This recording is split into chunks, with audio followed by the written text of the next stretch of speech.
E sempre grazie a questa donna meravigliosa, a questa cantante, a questa autrice Erika Boschiero che ci ha mandato questi video. Vi ricordate che era stata ospite, gliel'avevo chiesto e lei ha detto più che volentieri aprire il buongiorno con questa bellissima musica, con queste belle parole che veramente ti svegliano e ti fanno capire quanto bello sarebbe il mondo se tutti sapessimo ascoltare. Allora io ringrazio tantissimo il dottor Francesco Antonini Canterin, direttore unità operativa complessa cardiologia dell'Oras, ospedale riabilitativo alta specializzazione di Motta di Livenza, di essere qui con noi. Grazie dottor Antonini Canterin e grazie anche al dottor Diego Ponzin, direttore Fondazione Banca degli Occhi del Veneto, da Mestre collegato con noi. Buongiorno dottore, un pezzo che non ci sentiamo. Buongiorno, ben rivista. Grazie, dottor Ponzini. Quanti libri ha scritto in nostra assenza? Poco. Troppo lavoro? Sì, ho parecchio da fare, quindi diciamo faccio, ma sono abbastanza in ritardo sulle tabelle di marcia. Allora, mai dire mai, comunque adesso arriverà l'estate, le vacanze, dottor Ponzini, perciò il tempo a disposizione per fare qualcosa che veramente a cui ci teniamo. Allora, io partirei proprio da questo video che abbiamo preparato, che abbiamo fatto proprio all'ippodromo di Treviso, in questo convegno importantissimo con delle testimonianze da brivido, da pelle d'oca, per capire perché è qui oggi il dottor Francesco Antonini Canterin, per spiegare l'importanza di saper ascoltare cosa si fa su questo ospedale riabilitativo di alta specializzazione di Motta di Livenza, cos'è l'unità operativa complessa di cardiologia dell'ORAS. Sentiremo tante cose che noi abbiamo bisogno di imparare. Andiamo a sentire. Io presido l'ospedale riabilitativo regionale e noi abbiamo persone che entrano con un grado di deficit motorio o di capacità di movimento importante. Faccio un esempio, abbiamo pazienti mielolesi che sono para o tetraplegici addirittura, vedremo poi qualcosa, abbiamo pazienti trapiantati di cuore o che hanno avuto un importante infarto miocardico o trapiantati di polmone. Qui abbiamo il direttore del settore cardiopolmonare, però il dottor Antonini Canterin, però non c'è niente di paragonabile a quello che è successo al nostro amico, perché i nostri pazienti si inseriscono in un ambito organizzato in cui c'è già la predisposizione per il recupero funzionale e il reinserimento sociale, di cui lo sport fa parte.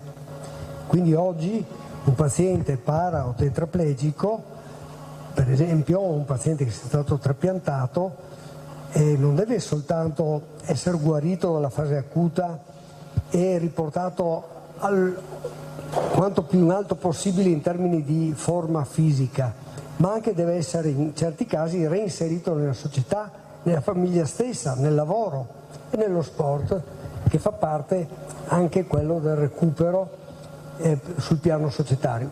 Nel caso suo, lui è self-made man, ha dovuto fare da solo, non c'era nessuno a aiutarlo, ha fatto una cosa unica. Una volta avevamo il primo computer al mondo, era Olivetti. Dov'è l'Olivetti? Avevamo in campo farmaceutico la Carlo Erba, una grandissima azienda produttrice di farmaci, che inventava, perché adesso siamo il secondo paese in Europa per la produzione di farmaci, ma sono brevetti altrui, non li abbiamo inventati noi, e fa una bella differenza. Questo è un discorso che riguarda in profondità l'Italia e il nostro paese. E vabbè, lui ne sa qualcosa, perché qualche brevetto forse non ce l'ha più, perché qualcuno è stato così lesto da portarglielo via, così disonesto da portarglielo via. Quindi lui ha fatto qualcosa di straordinario ed è, ripeto, self-made man, perché attraverso le difficoltà lui si è districato.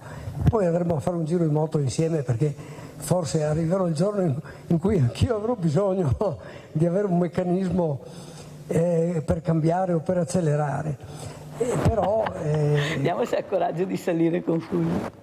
Allora, stavo sorridendo col dottor Francesco Antonini Canterin, perché noi abbiamo conosciuto questo genio nel vero senso della parola, che dopo questa malattia incredibile che gli ha portato via le mani, le gambe, il naso, la milza, riesce a fare delle cose incredibili, fa qualsiasi tipo di sport, e penso che ne fa 7-8, ma se li facciamo fare tutti i 20 li sa fare tutti i 20. Ma soprattutto, dottor Antonini Canterin, la voglia di vivere, la voglia di farcela, ecco, la voglia di fare la quotidianità che faceva prima, come ha detto Fulvio Marotto, e lo dico anche al dottor Diego Ponzin, di cosa stiamo parlando, di questa persona che all'improvviso, come Bebe Vio, è stata colpita da questo morbo ed è un'altra persona, però lui voleva ritornare la persona che era prima, fare le stesse cose che faceva prima, e pensate, c'è riuscito. È l'unica persona al mondo senza mani e senza gambe che ha la patente della moto. Prego, dottor Canterin, cosa ci dice questa esperienza che ha vissuto assieme a noi all'Ippodo, che avrebbe mai immaginato? Hanno detto i super campioni olimpionici che abbiamo avuto ospiti. Prego. Sì, è stata un'emozione prima di tutto, un'esperienza molto profonda. Diciamo che io avevo partecipato, ho ricevuto l'invito, ho partecipato a questo convegno come a 1000 altri convegni che con la nostra professione frequentiamo abitualmente, ma non mi sarei aspettato di trovare delle esperienze di vita così toccanti e così profonde. Non conoscevo questo signore, Fulvio Marotto, che ripetiamo, lui aveva avuto una malattia molto grave, una coagulazione intravascolare disseminata, ed era salvo per miracolo, ma gli avevano dovuto amputare le gambe al di sotto delle ginocchia e le mani, tutte le dita, per cui ha solo questi moncherini. Un'altra persona sarebbe stata devastata da questo. Lui, a parte la genialità della persona, ma soprattutto la volontà e la sua forza interiore, si è rimesso in piedi da solo, si è costruito da solo delle protesi di tecnologia elevatissima, tanto è vero poi che ha fatto dei brevetti che purtroppo gli sono stati un po' sottratti, ci hanno raccontato questa evidenza, ma quello che ha colpito tutti è stata la forza d'animo, la serenità che trasmetteva alle persone.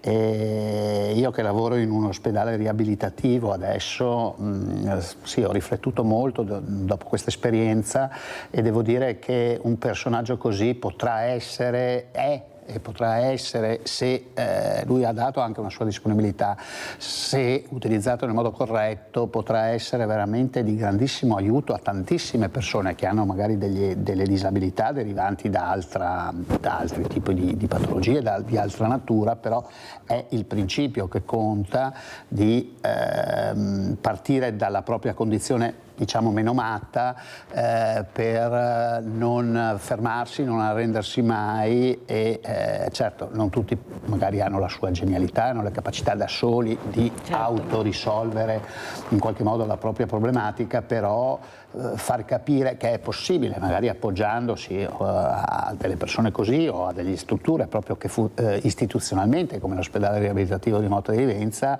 sono deputate a rimettere le persone nelle condizioni di vivere una vita degna di essere vissuta dopo qualsiasi tipo di malattia che possa averli colpiti. Per cui devo dire, al di là dell'aspetto professionale che noi ogni giorno mettiamo nel nostro lavoro, la lezione proprio morale che abbiamo tratto dall'incontro con questa persona è stata bellissima, e io mi auguro veramente che potremmo avviare anche una collaborazione utile per portare tutta questa ricchezza a parte il genio, ripeto, di energia positiva che possa poi aiutare le persone che spesso dopo queste malattie gravi, noi appunto diceva il professor Pauletto prima, vediamo nel nostro ospedale, nell'altra, io mi occupo della parte internistica cardiopolmonare. Ecco, allora apriamo la parentesi, sì. Adesso dobbiamo correre purtroppo perché il tempo è tiranno, con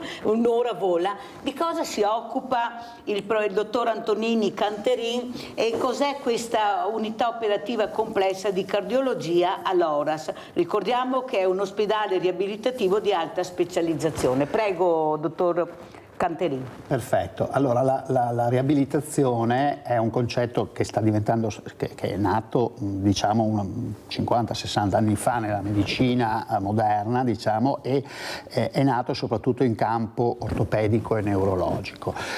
Poi man mano che le conoscenze si sono evolute, si è visto che in realtà tutte le patologie possono richiedere una cura non solo limitata alla fase acuta, ma che poi prosegue nella fase post-acuta e cronica per non solo correggere il danno che la malattia ha causato, ma anche per poi riportare il paziente in condizioni ottimali. E soprattutto la cardiologia e anche la pneumologia sono due specialità, io sono un cardiologo, che hanno potuto dimostrare come fa proprio la differenza poter, non tutti i pazienti, ma molti pazienti che hanno superato o un intervento cardiochirurgico o un infarto del miocardio o altre malattie cardiologiche gravi, possono giovarsi tantissimo sia in termini di aspettativa di sopravvivenza, sia proprio in termini di qualità della vita che si può avere dopo il recupero da malattie così importanti. Per cui il Veneto è stato molto, molto lungimirante, perché una quindicina d'anni, 20 anni fa esattamente, c'era questa razionalizzazione di chiudere i piccoli ospedali e il Motta di Vivenza era un ospedale che era in odore di chiusura per la razionalizzazione sanitaria, e ci fu una grande lungimiranza degli amministratori, della politica, dei tecnici, che decisero di specializzare questo ospedale, di chiuderlo nel senso di pronto soccorso, di ospedale tradizionale che non avrebbe potuto avere il bacino d'utenza sufficiente per operare secondo i dettami della medicina moderna, però di trasformarlo. Io vengo dal Friuli e diciamo una cosa simile fu fatta da Aviano, quando si chiuse un ospedale piccolo come poteva essere quello di Motta di Vivenza e si fece un grosso ospedale oncologico, il CRO di Aviano, che conoscete anche a Treviso, e qui fu fatta la stessa cosa diciamo in campo riabilitativo, e si decisero che le due grandi aree di tematiche su cui lavorare erano l'aspetto neurologico, i mielolesi, le mielolesioni e le cerebrolesioni, e dall'altro lato le cardiopatie e le pneumopatie.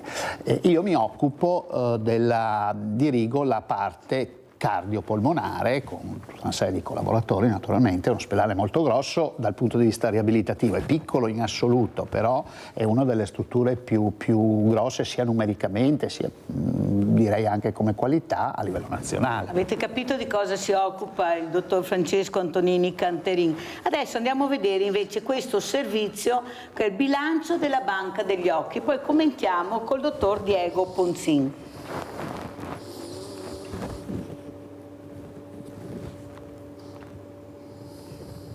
In Italia il 60% delle cornee utilizzate per i trapianti e per ridare la vista ai malati vengono da Zelarino, dove c'è la sede della Banca degli Occhi, un ente unico in Europa, punto di riferimento nel nostro paese, con molti primati, e collegata a questa fondazione c'è la Banca dei Tessuti, nata in Veneto con il compito di trovare, raccogliere, conservare e distribuire tessuti per utilizzarli in vari tipi di patologie, oltre che promuovere la ricerca in questo ambito. In Veneto è fortissima la cultura della donazione, che viene da lontano, ma a fare la differenza è la procedura che il Veneto si è data. Perché il Veneto si è dotato della famosa rete trapianti, perché ripeto, molte regioni ci sono un sacco di circoli di volontariato, di gente che vuole donare, scrive degli atti, lo scrive al comune, lo racconta al parroco, lo dice a tutti, ma alla fine non si fa nulla, perché materialmente poi non si sa a chi rivolgersi nel momento in cui il soggetto passa a miglior vita. Banca degli Occhi che entra in gioco ad esempio quando qualcuno soffre di maculopatia. Parliamo di circa 1 milione di persone, di cui 150.000 ammalate in forma grave. La buona notizia è che la Banca degli Occhi è stata autorizzata dall'Istituto di ricerca americano di Bethesda, massima autorità mondiale, per entrare in uno studio con 15 pazienti che riceveranno cellule staminali per ricostruire il primo strato della retina, e saranno pazienti anche italiani. Allora, dottor Diego Ponzin, lei è direttore della Fondazione Banca degli Occhi del Veneto, abbiamo sentito l'importanza anche di donare, perché noi veramente in Italia culturalmente stiamo facendo dei passi avanti ma non siamo stati preparati. Io insisto tantissimo, poi le farò vedere un servizio, anzi farò vedere a tutti e due voi medici questo servizio. Ecco, l'importanza di iniziare dalle scuole, da piccoli, a capire l'importanza della donazione. Prego, dottor Ponzin, e sempre complimenti. Grazie. Naturalmente non abbiamo tempo di... accettiamo i complimenti, ma c'è molto lavoro da fare perché insomma ci sono ancora molte gravi malattie che dobbiamo curare e una di queste, come avete sentito, è la maculopatia. Sono d'accordo con quello che dice lei, nel senso che il concetto di donazione dovrebbe diventare un concetto, diciamo così, naturale, dovrebbe far parte, io credo, di quello che è il nostro bagaglio che potremmo chiamare di educazione civica, quindi di dovere che sentiamo di avere, di attenzione che sentiamo di avere nei confronti degli altri e nei confronti della società, in quanto membri appunto di questa società, in quanto facenti parte di una comunità. Ecco, quindi la donazione di organi, tessuti, cellule dovrebbe diventare un atto normale e dovrebbe essere elaborato quando stiamo bene. Ecco, non dovrebbe essere, come purtroppo ancora spesso accade, non dovrebbe essere una decisione che viene presa in un momento di lutto perché abbiamo perso una persona cara. Ecco, dovrebbe far parte di un ragionamento, di una nostra decisione consapevole che prendiamo quando stiamo bene. Se questa decisione consapevole è anche negativa, insomma, l'importante è che sia consapevole e che derivi da alcune convinzioni. Naturalmente è compito nostro, degli specialisti, di dare tutte le informazioni di buona qualità necessarie perché le persone prendano delle decisioni appunto consapevoli e quindi decisioni di valore. Allora andiamo a vedere proprio questo video. Ieri avevo questa mamma con questo meraviglioso bambino che ha avuto un trapianto e qua con noi grazie a questa donazione. Andiamo a sentire cosa dice Tommaso. Ciao Mirella, devi dire a tutti che devono donare il sangue. Soprattutto dite sì alla donazione di organi. E tanti baci. Allora, dottor Ponzin, questo bambino che grazie alla donazione riesce a fare tantissime cose, riesce a giocare, questa speranza nei genitori di riuscire a farcela, è un percorso difficile ma lo stiamo vivendo in segno positivo grazie a voi, alle vostre ricerche, a come curate. Prego dottor Ponzin, poi sentiamo anche il dottor Canterini.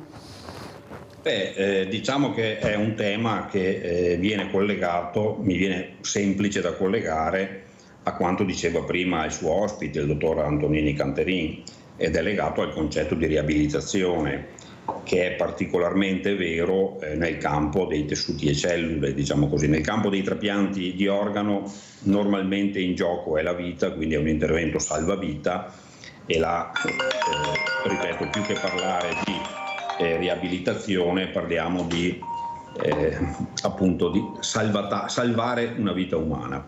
Nel campo di tessuti e cellule molto spesso riusciamo a lavorare per restituire, migliorare un po' di qualità di vita, e questo è un po' il concetto, diciamo così, della riabilitazione, ed è un concetto fondamentale perché per esprimerci come persone dobbiamo assolutamente essere in grado di esprimere le nostre funzioni al meglio. Io ho a che fare con pazienti che o perdono la vista o hanno paura di perderla e è un tema importante quello, da una parte, di lavorare per restituire la vista quando questo è possibile.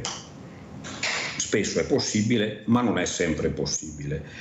L'esperienza però del paziente da cui siete partiti con questa trasmissione è un insegnamento, secondo me, molto importante, perché anche se ci sono malattie che non riusciamo a guarire, noi non dobbiamo mai smettere di cercare di curare, e quindi associerei il tema della riabilitazione al tema della cura. Quindi noi dobbiamo assistere le persone, perché anche nel caso non sia possibile restituire in pieno una funzione, perché abbiamo perso gli arti o perché abbiamo magari perso la vista e la possiamo recuperare o salvare solo in parte, noi possiamo molto spesso controllare la patologia, aiutare il paziente a elaborarla, a conviverci e magari a riguadagnare alcune funzioni o a riprogrammare un pochino la propria vita in base alle nuove possibilità che la vita offre. Mi viene in mente un esempio eccellente, prima che un malaugurato incidente lo obbligasse a un percorso terapeutico che credo sia molto faticoso, ma mi viene in mente Alex Zanardi, che è uno straordinario esempio di un campione che aveva avuto un bruttissimo incidente stradale ed era riuscito, diciamo così, a ricostruire un'esistenza, ma mostrando anche delle prestazioni da campione, riprogrammando, accettando il suo nuovo stato e riprogrammando appunto la sua esistenza. Io penso che Alex sia stato anche assistito da bravi medici che l'hanno aiutato in questo percorso e hanno curato per quanto possibile la sua situazione. Questa è una lezione importantissima, ripeto, per noi come specialisti, che non dobbiamo mai arrenderci e dobbiamo stare vicini alle persone e curarle anche se non è possibile guarirle. Sentiamo come commenta il dottor Francesco Antonini Canterin le parole che abbiamo sentito del dottor Diego Ponzin, prego, e anche del servizio che abbiamo visto. Sì, chiaramente condivido tutto quello che dice il collega. Mi ha colpito molto il bambino, la sua vitalità, la sua gioia. Diciamo che la generosità che si chiede nella donazione di tessuti e organi e anche la generosità che chiediamo e che vediamo poi nel territorio di donare anche semplicemente il proprio tempo, come fanno i volontari di tante associazioni. Per esempio nel nostro campo esistono le associazioni degli Amici del Cuore, che sono dei volontari che dedicano molto tempo a tutta una serie di iniziative che ci supportano molto attivamente. Diciamo, per esempio, organizzano delle attività per i pazienti che sono passati da noi, poi passano a delle palestre gestite in cui, diciamo, queste persone si ritrovano, vengono seguite e hanno anche una capacità di mutuo aiuto, e poi anche con tutta una serie di iniziative sul territorio di sensibilizzazione, giornate della salute, i check-up nel territorio che oltre a sensibilizzare le persone anche poi spesso raccolgono fondi, e questi fondi servono a sostenere le nostre attività di ricerca, le borse di studio.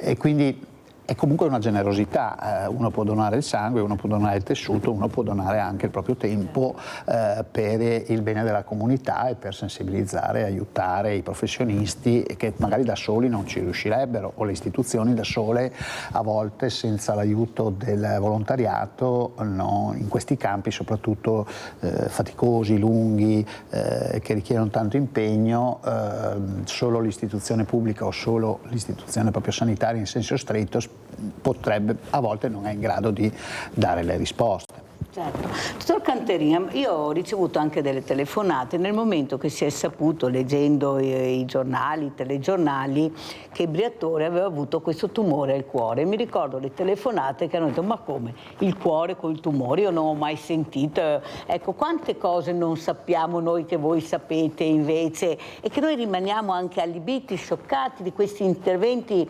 meravigliosi che fate. Prego, dottor Canterin. Ma sì, ho letto anch'io sul giornale questa cosa di Briatore, poi vabbè, casualmente il chirurgo che l'ha operato è un mio caro amico, per cui sì, senza adesso io non posso dire nulla, ma conosco molto bene il caso. I tumori del cuore, appunto io ho lavorato al Coro di Aviano anche e non sono poi così rari come si crede. Diciamo che fortunatamente nella maggior parte dei casi sono tumori benigni che possono però comunque diventare pericolosi perché nella sede dove si sviluppano il cuore e le camere cardiache sono delle macchine molto delicate, possono andare a ostruire dei condotti, dei passaggi eccetera, però diciamo istologicamente spesso per fortuna sono dei tumori benigni che una volta scoperti rispondono molto bene alla terapia chirurgica senza particolari conseguenze. Esiste anche una piccola percentuale di tumori maligni del cuore, in questo caso sono tumori purtroppo molto brutti perché fanno comunque parte dei sarcomi o dei tumori muscolari che nell'ambito dei tumori sono fra i tumori più difficili. Però la sua domanda è generale, ci sono tante cose che non sappiamo e certo diciamo la scienza medica è infinita e ogni specialità è infinita, ci sono fortunatamente milioni nel mondo di giovani ricercatori biologi che continuamente studiano e vanno avanti e questo ha fatto sì banalmente che l'età media nella popolazione che non so nel primo o secondo dopoguerra era di 50-60 anni, adesso è arrivato a 80 e va verso i 90 anni e questo allungamento della popolazione, dell'età media della popolazione deriva dal miglioramento delle conoscenze in termini farmacologici. Sa perché le dico questo, dottor Canterin? Perché penso a casa, proprio invitandovi, parlandone, la speranza, cioè se prima magari potevi essere terrorizzato da questa risposta, da questa diagnosi, invece conoscendo, sapendo, lei sta spiegando tantissimi sono benigni, pensate solo questa parola, l'importanza per la persona che si vi sta ascoltando a casa. Ecco, questa trasmissione proprio è centrata proprio sulla conoscenza di quello che magari abbiamo paura, perché non conosciamo. Cosa dice il dottor Ponzin? Ecco, queste malattie, queste diagnosi, ecco ad esempio la maculopatia, io ho un amico molto caro che purtroppo ha questo problema molto grave, però grazie allo sport, grazie al mondo del volontariato, ecco, riesce a fare la quotidianità. Lo vanno a prendere, si può andare in bicicletta, si può fare tantissimi sport. Ecco, l'importanza dello sport. Ecco, sport vuol dire benessere anche in casi estremi, perché qui stiamo parlando, uno non ci vede, ha una maculopatia e non è una cosa veramente che si risolve in maniera positiva, anzi è molto difficile se è pesante, però riesce a fare la quotidianità. Ecco, staccare la spina grazie allo sport. Prego, dottor Ponzin. Sì, faccio un rapido commento. Prima di tutto il termine maculopatia è un termine molto generico che attiene, ripeto, a situazioni che possono essere da una parte molto lente, ad evoluzione quindi molto graduale e quindi diciamo vanno un attimo spiegate e controllate, ma possono non avere conseguenze devastanti. C'è una percentuale di queste situazioni, quindi parliamo della forma grave della maculopatia, la maculopatia di tipo esudativo, che è una patologia grave per gli occhi perché può compromettere la vista anche in tempi, diciamo, abbastanza veloci. Per queste situazioni oggi sono presenti delle cure che sono distribuite dal Servizio Sanitario Nazionale e ci sono dei programmi terapeutici molto validi che in un numero elevato di pazienti danno ottimi risultati. Un richiamo allo sport che apparentemente con la vista potrebbe non centrare e invece secondo me c'entra perché il termine sport io lo associo al termine stile di vita, quindi lo sport è un'idea della vita secondo me più che una pratica e quindi la vita sana spesso elimina quei fattori di rischio che se non sono la causa unica però spesso contribuiscono alle malattie, comprese le malattie degli occhi. Faccio un esempio molto classico e abbastanza noto, il fumo di sigaretta che ha effetti noti a livello dei polmoni, noti e nefasti, è una delle concause importanti, è un fattore di rischio molto importante per la maculopatia. Quindi una dieta per esempio equilibrata, assicuri tutto l'apporto vitaminico di cui abbiamo bisogno, è un fattore di protezione contro malattie croniche di tutti gli apparati, ma compreso l'apparato visivo. Ecco, quindi diciamo, userei la parola sport proprio con un'accezione generale per riferirmi a uno stile di vita il più possibile salutare. Quindi possiamo già da noi, anche senza le cure del medico, contribuire a aggiungere un po' di probabilità di salute in più alla nostra vita. Grazie dottor Ponzin, andiamo in pubblicità.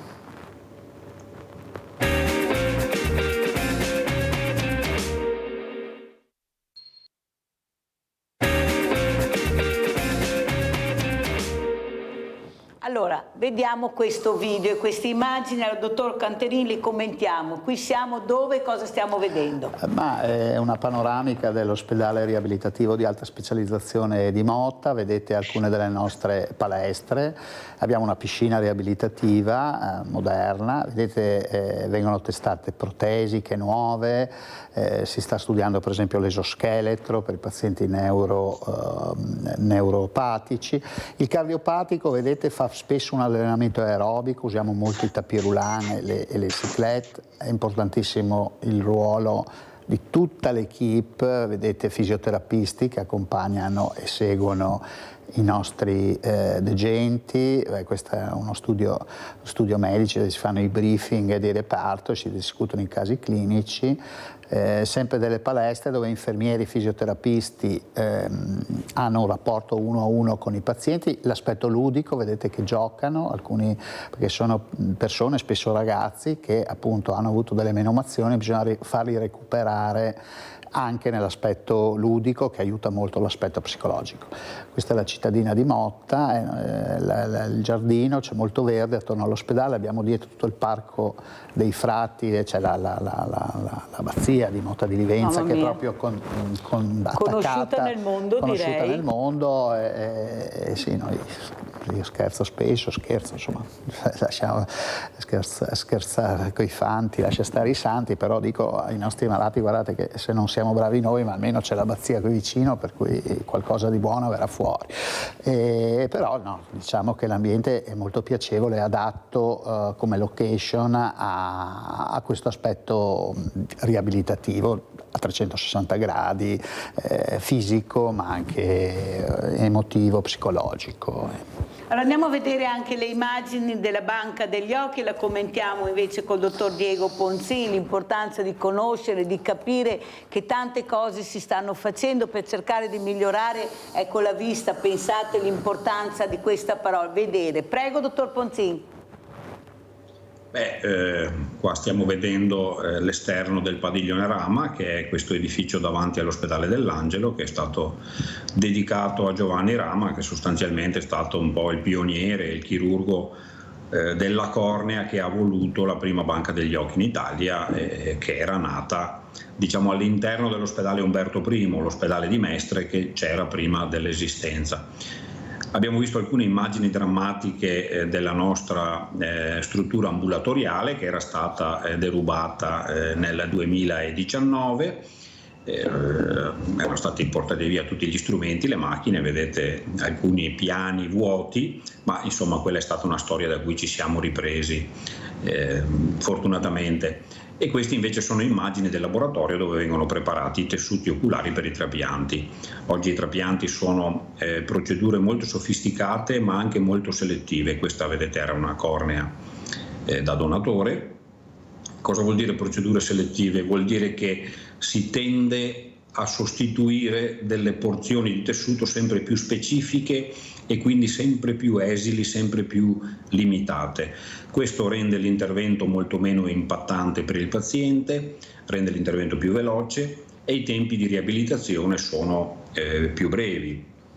D'altra parte questo aumenta il tempo di preparazione dei tessuti perché servono delle preparazioni specifiche che variano da paziente a paziente per il tipo di intervento che il chirurgo deve eseguire. Quindi la preparazione, diciamo, dei tessuti per i trapianti ormai è diventata un'attività anche parzialmente chirurgica, ecco, nel senso che anche sui tessuti del donatore viene eseguita un'attività proprio per prepararli a questi nuovi interventi selettivi. Dottor Ponzin, devo correre purtroppo perché il tempo ormai siamo quasi in chiusura, però io volevo farle anche questa domanda, perché molti genitori e molti nonni, ma anche insegnanti, sono preoccupati per l'uso eccessivo di questi strumenti da parte di bambini, di ragazzini, ecco, questi computer, questi telefonini, ecco, cosa vuole dire, dottor Ponzin?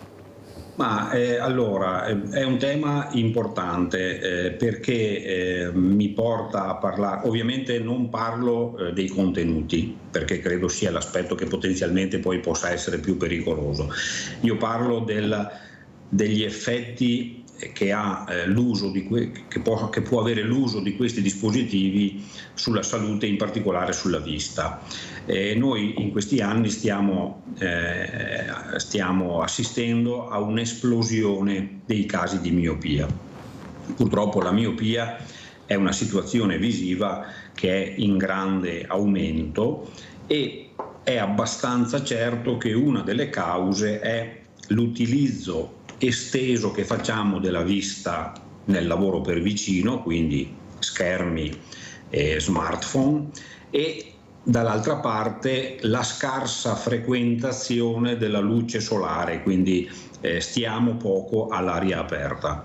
Quindi io non mi metto chiaramente a fare prediche relativamente al contenuto di quello che i nostri figli vedono, perché questo attiene a un altro tipo di discussione, ma raccomanderei tempi non prolungati, quindi di fare delle pause abbastanza frequenti. Ogni 20 minuti sarebbe meglio fare una pausa quando facciamo un lavoro dove siamo concentrati, un lavoro fatto per vicino. Stare molto attenti alla distanza di lettura, quindi non portare il dispositivo troppo vicino agli occhi, ma tenerlo a una distanza che sia circa quella di pugno-gomito. Ecco, questa dovrebbe essere la distanza. Quindi se vediamo i nostri bambini usare lo smartphone in modo anomalo, quindi con lo smartphone attaccato agli occhi, da una parte portiamoli a fare una visita perché potrebbero essere miopi, ma dall'altra cerchiamo anche di educarli a non lavorare eccessivamente per vicino, perché questo è un fattore di rischio per lo sviluppo della miopia, e la miopia poi è associata ad alcune malattie degli occhi gravi che poi non si curano più con gli occhiali. Quindi la miopia con gli occhiali si corregge, ma se la miopia poi produce malattie degli occhi, allora là entriamo in un'altra situazione. Quindi mi raccomando, non tempi di lavoro eccessivi. Se siamo videoterminalisti ogni 2 ore dovremo fare una pausa. Nel caso dei nostri figli ogni 20 minuti fare una pausa, staccare gli occhi e guardare lontano, perché questo educa il nostro sistema visivo. Ha fatto bene a dirlo, dottor Ponzin, ha fatto molto bene passare qualche ora all'aria aperta. A evidenziare queste importanti cose che non costano niente ma fanno solo bene. Allora, finalmente è arrivata Ivana da Verona, non chiamatemi al pomeriggio che non prendevate la linea, non so cosa succede, però adesso Ivana l'ha presa. Ivana da Verona, vai Ivana. Ivana Mirella, prego. Mi ascolti? Ivana? Io sto qua Mirella, ma sono in brutte situazioni. Mi senti? Sì, sento Ivana. Mi si è bruciata la casa. Oh mamma. E cosa ho è chiamato successo? anche ieri qui della BMST per dire a Radio Sorriso di mettermi in contatto con te, perché ai Lasi non vedo la tua trasmissione. Oggi sono a Santa Trinità di Badia, a casa di mia figlia, ma Mirella non sono capace di parlare. Ci abbiamo salvati in 5 e l'8 di maggio alle 6 del mattino ho portato fuori anche mio nipote, ma adesso ne vado al psicologo perché non reggo più il marito malato di cuore. E stesso il figlio che è stato operato, ma a casa non possiamo andare a casa, ma io voglio andare nel mio prato, magari con la roulotte. Mirella, ti chiamo un'altra volta perché fa un infarto, se no. Ma guarda, facciamo una cosa, Ivana, lascia il tuo numero, bene, per cortesia, che ti chiamo io nel pomeriggio, allora, Ivana, e sentiamo cosa è successo. Io resto qua in cucina perché ho un nipote che fa le notti e il marito ancora in letto. Va bene, Ivana, ci sentiamo nel pomeriggio, Mirella. Ivana, mi dispiace tantissimo, guarda, grazie invece per aver chiamato, ecco, se serve anche questa trasmissione per riuscire anche a esprimere tutto il dolore, lo sconforto, ma cercare di vedere un po' di luce nel tunnel. Guarda, io sono più che felice, Ivana, vuol dire che questa trasmissione è veramente seguita anche dalle fragilità che sentono questa accoglienza, diciamo così, anche nei drammi che ci sono purtroppo. Sto cercando anche di capire cosa è successo alle persone che hanno chiamato anche ieri, l'altro giorno in trasmissione, per vedere se si riesce a dare una mano, perché non è possibile che i servizi sociali non ci siano in certe realtà e non è possibile che queste persone chiamino Sveglia Venete per essere aiutate, perché nessuno risponde, nessuno bussa alle loro porte, eppure hanno un nome, un cognome, un indirizzo, e quando è a pagare le tasse queste persone esistono. Ecco, e io penso che sia una cosa vergognosa, anche stiamo parlando quasi sempre di diversamente giovani, che dico sempre al dottor Canterini, lo dico anche al dottor Ponzin, che se siamo diventati così belli, grandi, è merito del loro lavoro, del loro sacrificio e del loro ascolto che loro davano e che noi non riusciamo più a fare. Detto questo, allora ringrazio e mi raccomando alla regia di segnare il numero di Ivana per cortesia. Allora, dottor Canterini, si parlava prima, dottore, abbiamo parlato di questi strumenti, ma si parlava del fumo, questo fumo che fa male. Per fortuna sono diminuiti, sembra, i fumatori da quello che abbiamo e sentiamo, però non c'è qualcuno che lo impedisce. Io metterei un pacchetto di sigarette, chissà a casa cosa dicono, a 100 euro, voglio vedere quanti fumerebbero, perché veramente il fumo fa male, fa tanto male, e comincio a vedere i ragazzini 11-12 anni con queste sigarette. Cosa ci può dire, dottor Canterin, proprio per quanto riguarda il fumo, e cercare di dare un altro messaggio? Ma allora, che le evidenze ormai sono stra-acclarate che il fumo è un veleno gravissimo per i polmoni, naturalmente, per il cuore, e abbiamo sentito anche per gli occhi e per tutta la salute della persona. Diciamo, io scherzo ogni tanto, una cosa che penso in realtà è che forse la decisione più importante che hanno fatto i politici negli ultimi 30 anni fu la famosa legge Sirchia, che impedì di fumare nei ristoranti, nei bar. Io ricordo che era un nei cinematografi. Quello era stato fatto già prima,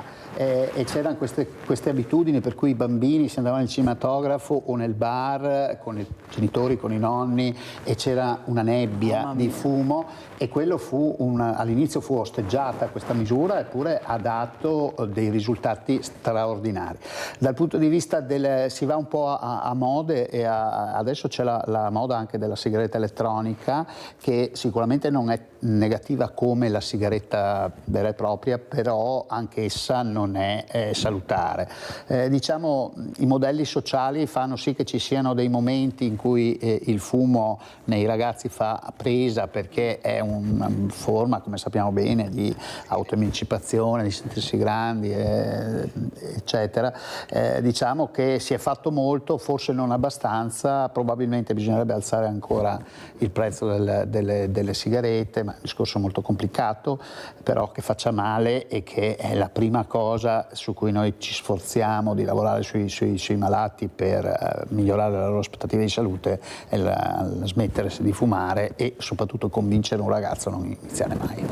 Allora, il problema è che, a mio avviso, questa educazione civica che dovrebbe essere fatta all'interno delle scuole, e io non devo essere fortunata come ragazzo o ragazza di frequentare quella scuola, avere quell'insegnante, io devo avere quello che mi spetta di diritto come persona che va a scuola, e l'informazione è fondamentale, specialmente nel momento che si cresce, come quel ramoscello che tu pianti, però se cerca di andare un po' storto tu metti un bastoncino palloncino che sia dritto. E questo dovrebbe essere l'educazione civica, perché questi ragazzi, che io difendo sempre e comunque, sono molto attenti, sono come spugne che assorbono. Allora, se il messaggio è positivo, loro lo assorbono positivamente, se è negativo lo assorbono negativamente.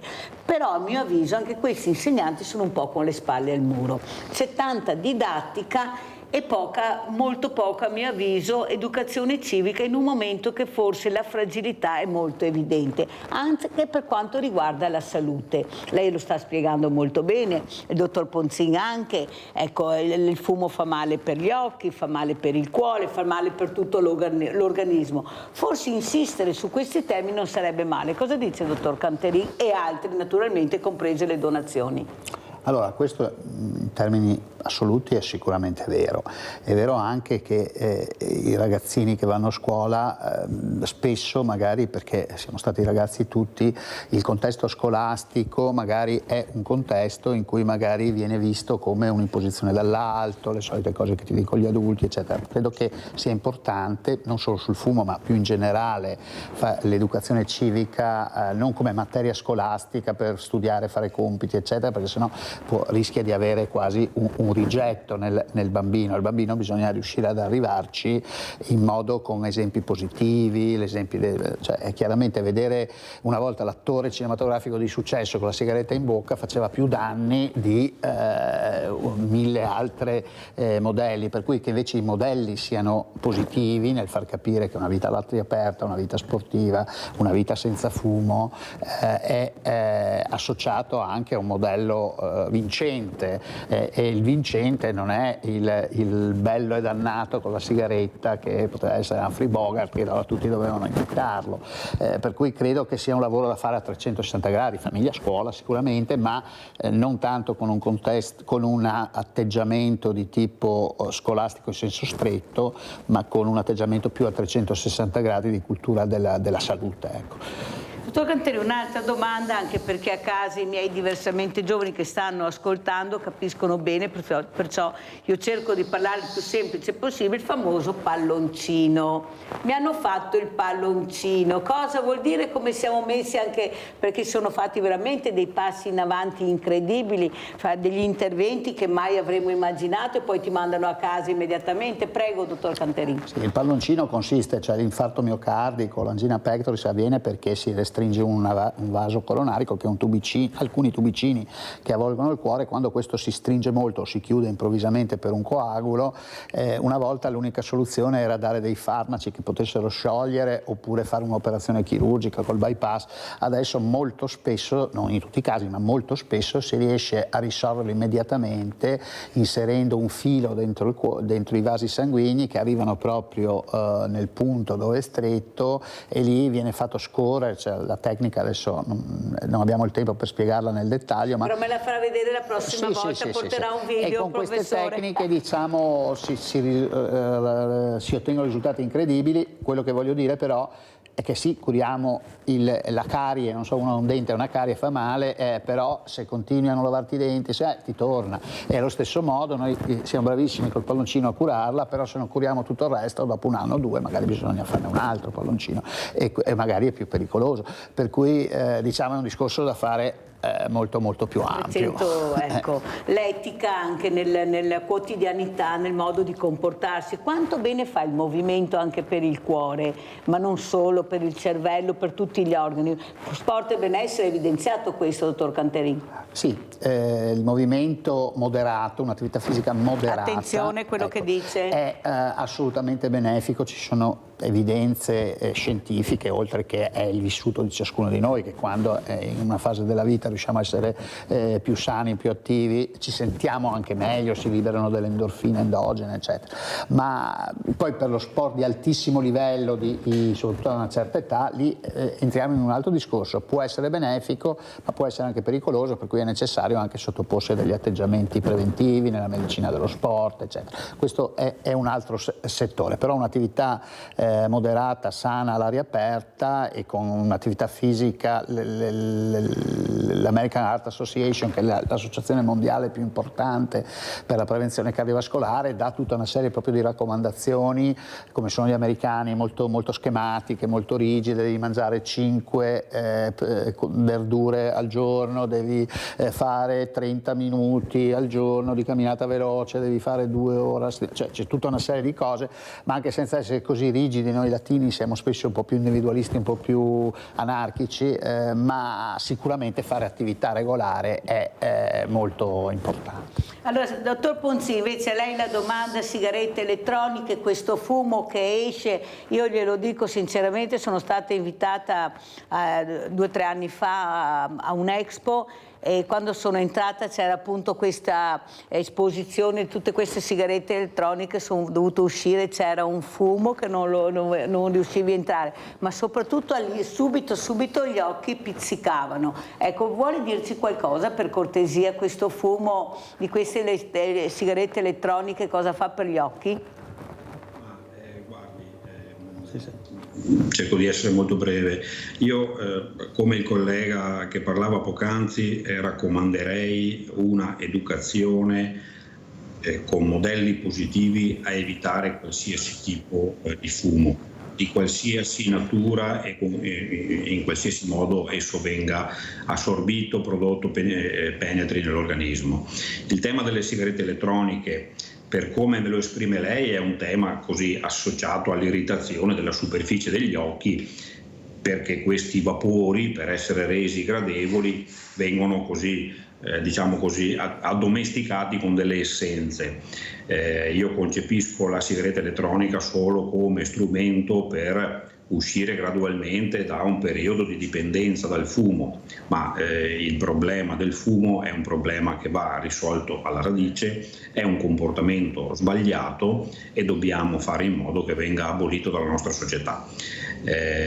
Sono d'accordissimo con quello che ha detto il collega, il concetto del bello e dannato deve trasformarsi per i ragazzini in un concetto solamente estetico, non legato ai comportamenti, perché se ci comportiamo da dannati, quando abbiamo 20 anni ci sembra di essere invincibili, ci sembra che il tempo sia infinito, e poi in realtà stiamo minando il nostro futuro, perché stiamo mettendo le basi per sviluppare dei problemi che a 20 anni non esistono, ma poi in età più avanzata si manifestano e sono molto difficili da eradicare. Io approfitto anche per salutarvi perché... certo, però l'ultima domanda gliela faccio: come andiamo con le liste d'attesa per le cataratte, dottore? Per le telefonate qui non si contano, prego. Abbiamo molto lavoro da fare in questo campo. Perfetto, equilibrato al massimo. Grazie veramente al dottor Diego Ponzin, direttore Fondazione Banca degli Occhi Veneto. Grazie al dottor Francesco Antonini Canterin, ospedale riabilitativo alta specializzazione di Motta di Livenza, operativa complessa cardiologia. Grazie dottor Canterin, grazie, pubblicità.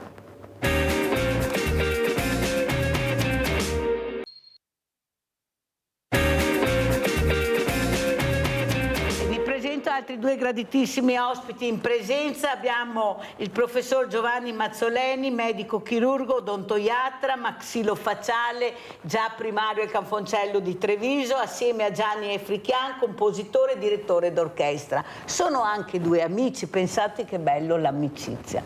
Quanto può aiutare l'amicizia? Tu sai che hai dei punti fermi, anche se delle volte sei un po' in imbarazzo, dici ma lo chiamo, non lo chiamo, lo disturbo, non lo disturbo. Ma vale per entrambi, invece sai che hai un punto fisso e una voce che ti ascolta. Allora io partirei proprio dal professor Giovanni Mazzoleni, che io ho avuto la fortuna di conoscere, soprattutto di apprezzare, anche quando frequentava la piazza, adesso non so se la frequenta ancora di più o meno, dove aveva una parola per tutti. Ecco, questa comunicare molto facile e che è sentito dalla persona, che ti guarda, ti ti vede e ti ascolta, quanto importante è dare un buongiorno, ascoltare lei poi che ha visto situazioni anche veramente che venivano da regioni molto lontane per cercare di rivedersi allo specchio in maniera decente, diciamo così. Professore, e come siamo messi nel 2024 con la maxillofacciale? La maxillofacciale è un settore della chirurgia, un piccolo settore della chirurgia importantissimo. Quello che mi preme sottolineare è nei casi di tumori oncologici eccetera, fare proprio un rapporto, oltre che di cura, di amicizia col paziente. Sedersi sul letto, anche se si sa che magari vive una settimana, dargli speranza e farlo ridere, sorridere, essergli vicino. Questa è cosa fondamentale secondo me nell'attività, soprattutto ospedaliere.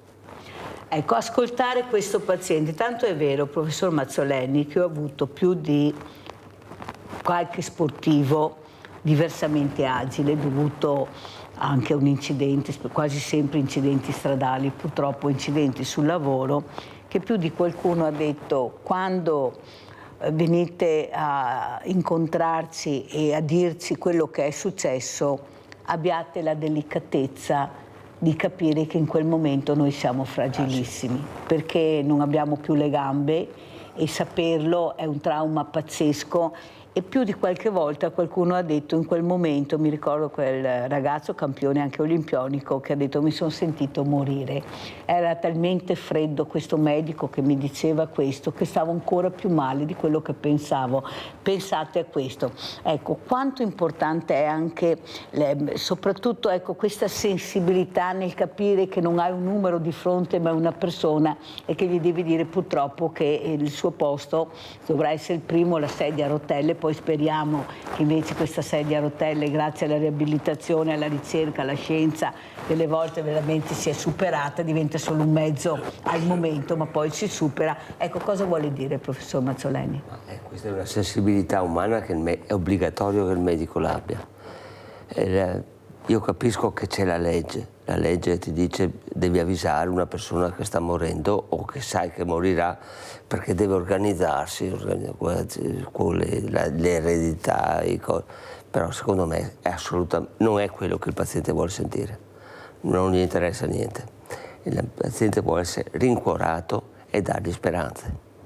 Allora, prima di passare al nostro grande amico Gianni Fricchian, compositore e direttore d'orchestra, vorrei far vedere proprio, a parte che penso che il professor Mazzoleni già lo conosca, che è a Villa Margherita, però Fulvio Marotto. E perché? Perché Fulvio Marotto, ecco, ha avuto questo problema come Bebe Vio, chiamiamolo così perché per lui è un percorso, ecco, è rimasto senza mani, senza gambe, senza naso, e qua poi le chiedo una cosa, senza milza, ma la voglia di vivere, la voglia di rialzarsi, di togliere la carrozzina. Io non posso finire in carrozzina, si è costruito le protesi, se le ha inventate. Andiamo a sentire Fulvio Marotto.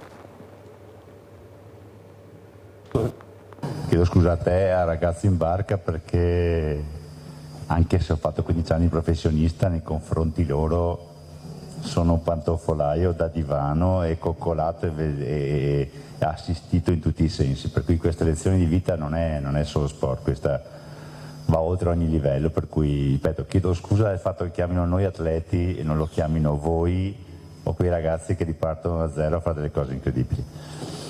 È vero, lo sport a valenza, io ho fatto una testimonianza in carcere, visto che parlavamo prima del carcere, ai ragazzi da sotto i 18, come ex azzurri siamo andati lì a testimoniare il valore della sconfitta. Almeno io ho fatto quella lezione, perché è un momento in cui devi comunque reagire e devi ripartire.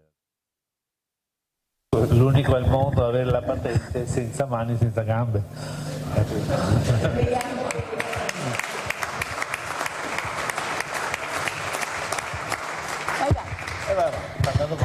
Allora, la domanda è: perché questa voglia di lottare, di vivere? Tu dicevi, quando ero in ospedale, qui prego i dottori di ascoltare, il sangue spruzzava su tutta la stanza, non riuscivano a fermarlo e lui continuava a dire: ma cosa fate? Tagliate, tagliate. Prego. Perché questa voglia di vivere, di fare la carrozzina? Non mi serve, non la voglio, devo camminare. in carrozzina è scomodo andare in giro in carrozzina, in effetti. E allora mi sono fatto le gambe. No, è semplice. Dalla carrozzina è passato alle gambe? Sì. Le prime però non funzionavano? No, le gambe, beh, è chiaro che io ho dovuto inventarmele, non è che sapevo come si facevano le gambe, quindi ci è voluto un percorso che sto facendo tuttora, non finisci mai di imparare. Quindi studio sempre e continuo, non è che c'è una fine. E lo sport? Perché tante discipline, provare tutte le discipline? No, non è che le provo tutto, io ho voluto tornare a fare quello che facevo prima, cioè ho fatto degli strumenti per rifare quello che facevo prima. E questo che soddisfazione ti ha dato? Vedi che migliori sempre ogni volta, quindi ti dà lo stimolo, perché per dire in moto guido, sembra assurdo, guidi più veloce di prima, ma in realtà è così, proprio perché l'automatismo, con un arto, con la mano sinistra faccio 8 comandi quando normalmente ne fai una. Uno può pensare che casino, è invece più semplice che averne uno, però è una storia lunga da spiegare. Sì. Per abbreviare è una storia lunga da spiegare. Allora, adesso vorrei proprio parlare con Gianni Fricchian.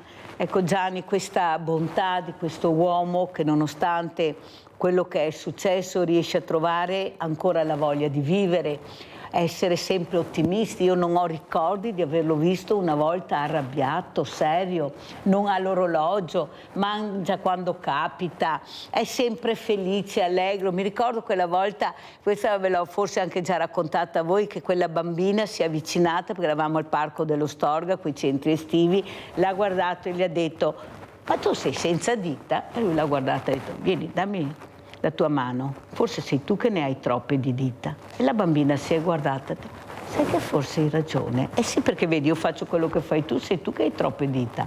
Eh sì, hai proprio ragione. Cioè questo rapporto che lui riesce a avere, il contatto con l'esterno, col bambino, col ragazzo, con l'adulto, col diversamente agile. Cosa vuoi dire, Gianni?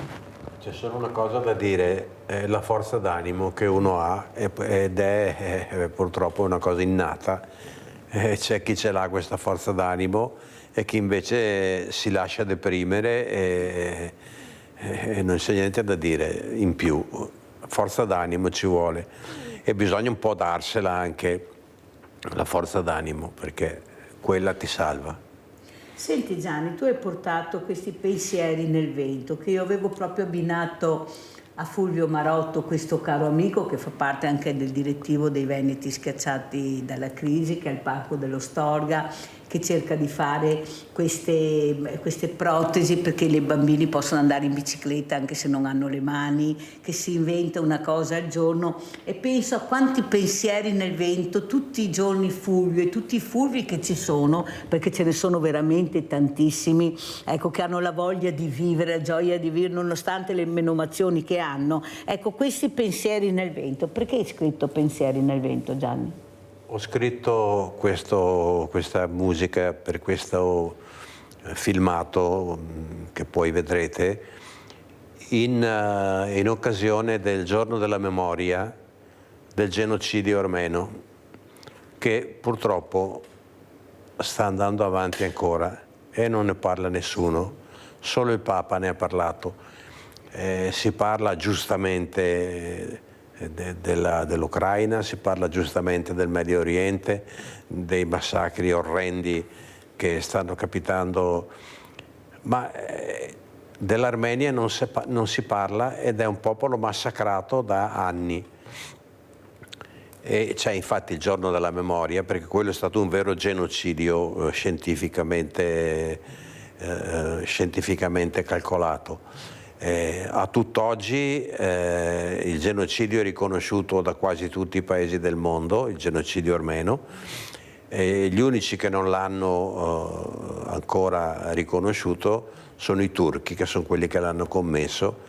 Infatti Erdogan non ha voluto saperne di chiedere scusa tant'è che continuano. E niente, nel giorno della memoria del genocidio, perché poi mio nonno è stato vittima del genocidio quando è scappato dall'Armenia per venire in Italia. E nel giorno appunto di questa ricorrenza io ho scritto questa musica in questo breve documentario che si apre con la bandiera armena e è dedicato alle donne armene vittime del genocidio. Allora noi andiamo ad ascoltare proprio questi pensieri nel vento di Gianni Efrichian. Andiamo a sentire.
Complimenti Gianni, soprattutto, almeno io ho avuto questa sensazione, la delicatezza di questi suoni meravigliosi con la crudeltà delle immagini.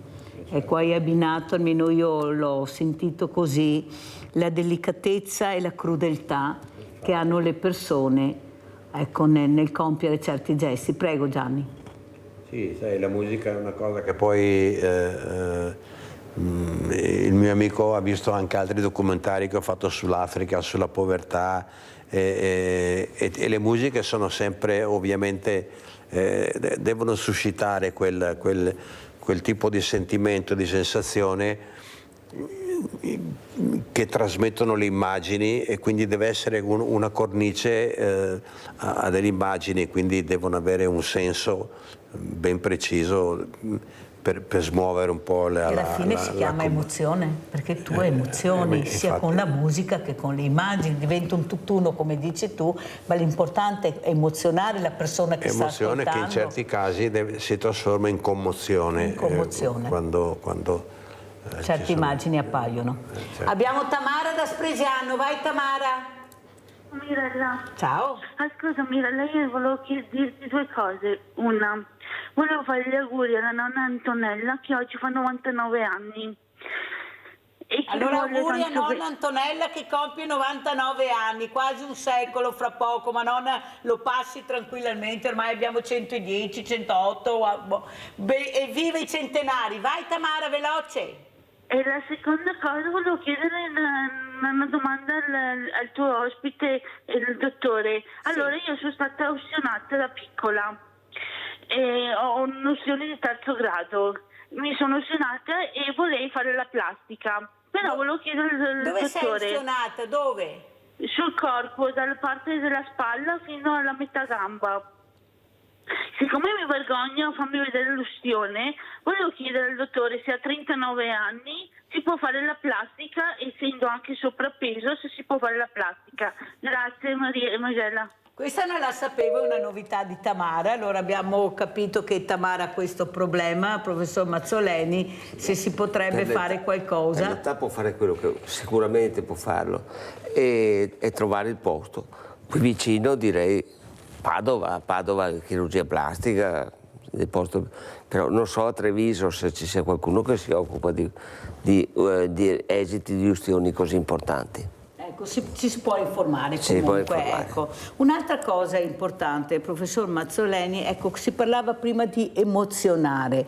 Chissà quante volte lei è emozionato e soprattutto anche stupito questa persona che è arrivata con la speranza di guardarsi allo specchio in maniera diversa, di vedersi finalmente normale, e penso che l'emozione sia del paziente ma anche la sua di essere riuscito nell'intervento, di vedere questa bocca che sorride, deve essere un'emozione veramente grande. Cosa dice il professore? Mi emoziono tuttora guardando le fotografie. Sì. Le fotografie di fronte, di profilo, i casi di progenismo, di prognatismo, di mandibola, morso inverso, e si riescono bene. Tu rendi felice una persona e quindi questo mi emoziona. Quanto importante è, professor Mazzoleni, la ricerca, la scienza, la tecnologia per questi interventi? Io ho avuto poco tempo fa il professor Gerosa, abbiamo parlato di cuore artificiale, di intelligenza artificiale, ma poi alla fine viene sempre che c'è l'uomo che gestisce il tutto, c'è sempre questa persona che è inutile parlare tanto, perché alla fine poi c'è sempre l'uomo che gestisce. Prego.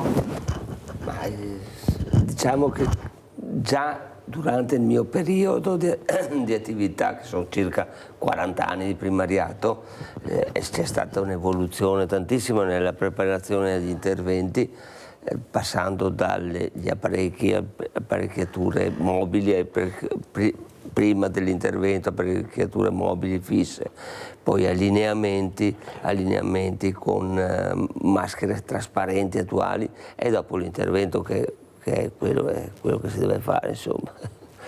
Sì. Ma professore, la mia domanda è anche questa. Quanto ci crede lei all'intelligenza artificiale, specialmente nella chirurgia? Ecco, sì, può aiutare, ma poi alla fine se non hai la persona, cosa facciamo? Per realizzare le cose ci vogliono le mani. Ci vogliono le mani. E com'è che la vede dalla sua angolazione questa carenza di medici, di infermieri? Lei ha fatto una vita in ospedale, ha fatto l'università, ha studiato questi ragazzi anche ieri che abbiamo visto che vorrebbero diventare e fare questa professione, ma c'è il numero chiuso. Ecco, come vede la situazione della sua angolazione, professore? Il numero chiuso per me è stato un disastro, perché abbiamo perso tantissimi studenti che potevano essere dei bravi medici. E quindi per parlare di insufficienza della medicina attuale, di crisi, di liste di attesa, di tutte queste robe qua, bisogna riorganizzare tutto, cioè soprattutto potenziare di molto la medicina territoriale in modo che meno gente affluisca all'ospedale. E possibilmente, e là bisogna rinforzare le forze del lavoro, per forza. In effetti prima ho avuto il dottor Francesco Antonini Canterin, che è direttore dell'unità operativa complessa di cardiologia all'Oras di Motta di Livenza, questo ospedale riabilitativo ad alta specializzazione che ha proprio fatto capire questo. Hanno cercato di concentrare la riabilitazione in un unico polo. Ecco, quanto importante è secondo lei avere un unico polo che si occupa di quello? Ecco, la riabilitazione è fondamentale per gli interventi. Avere un unico polo che si occupa vuol dire che è un formato da grandi specialisti, gente che si dedica a quello, quindi la gente può andare sicura. Solo che bisogna, sti poli non possono essere uno nel Veneto o in provincia di Treviso, si dovrebbero creare dei poli lo stesso, magari con uno come guida, ma averlo a disposizione a tante persone.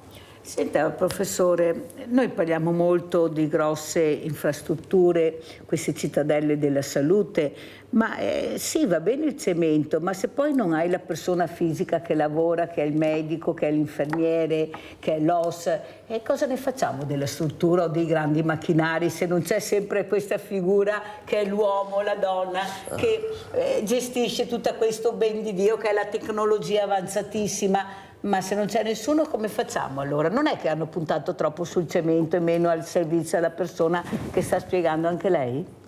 Ma io dico, intanto estrema fiducia anche dei medici, dei giovani. Per mia esperienza i giovani vengono fuori dall'università preparati, molto preparati. E poi la cittadella della salute io l'ho vista, ragazzi, è una roba di utilità estrema. Che ci dovessero essere più medici o più infermieri sono d'accordo, ma ho visto l'unità ginecologica, cioè tutta un'altra roba rispetto a prima, e la pediatria è tutta un'altra roba. Ascoltate cosa dice il professore. Quindi secondo me un applauso a chi ha fatto queste cose. Sì, ma io dico sempre, professore, ma sa che la Mirella è un po' anche Bastian contrario, nel senso che a me non me ne può fregare nemmeno di avere letto d'oro o il macchinario. Io voglio un bravo medico, voglio un bravo infermiere, voglio una squadra che nel momento della mia malattia mi aiuti a guarire presto.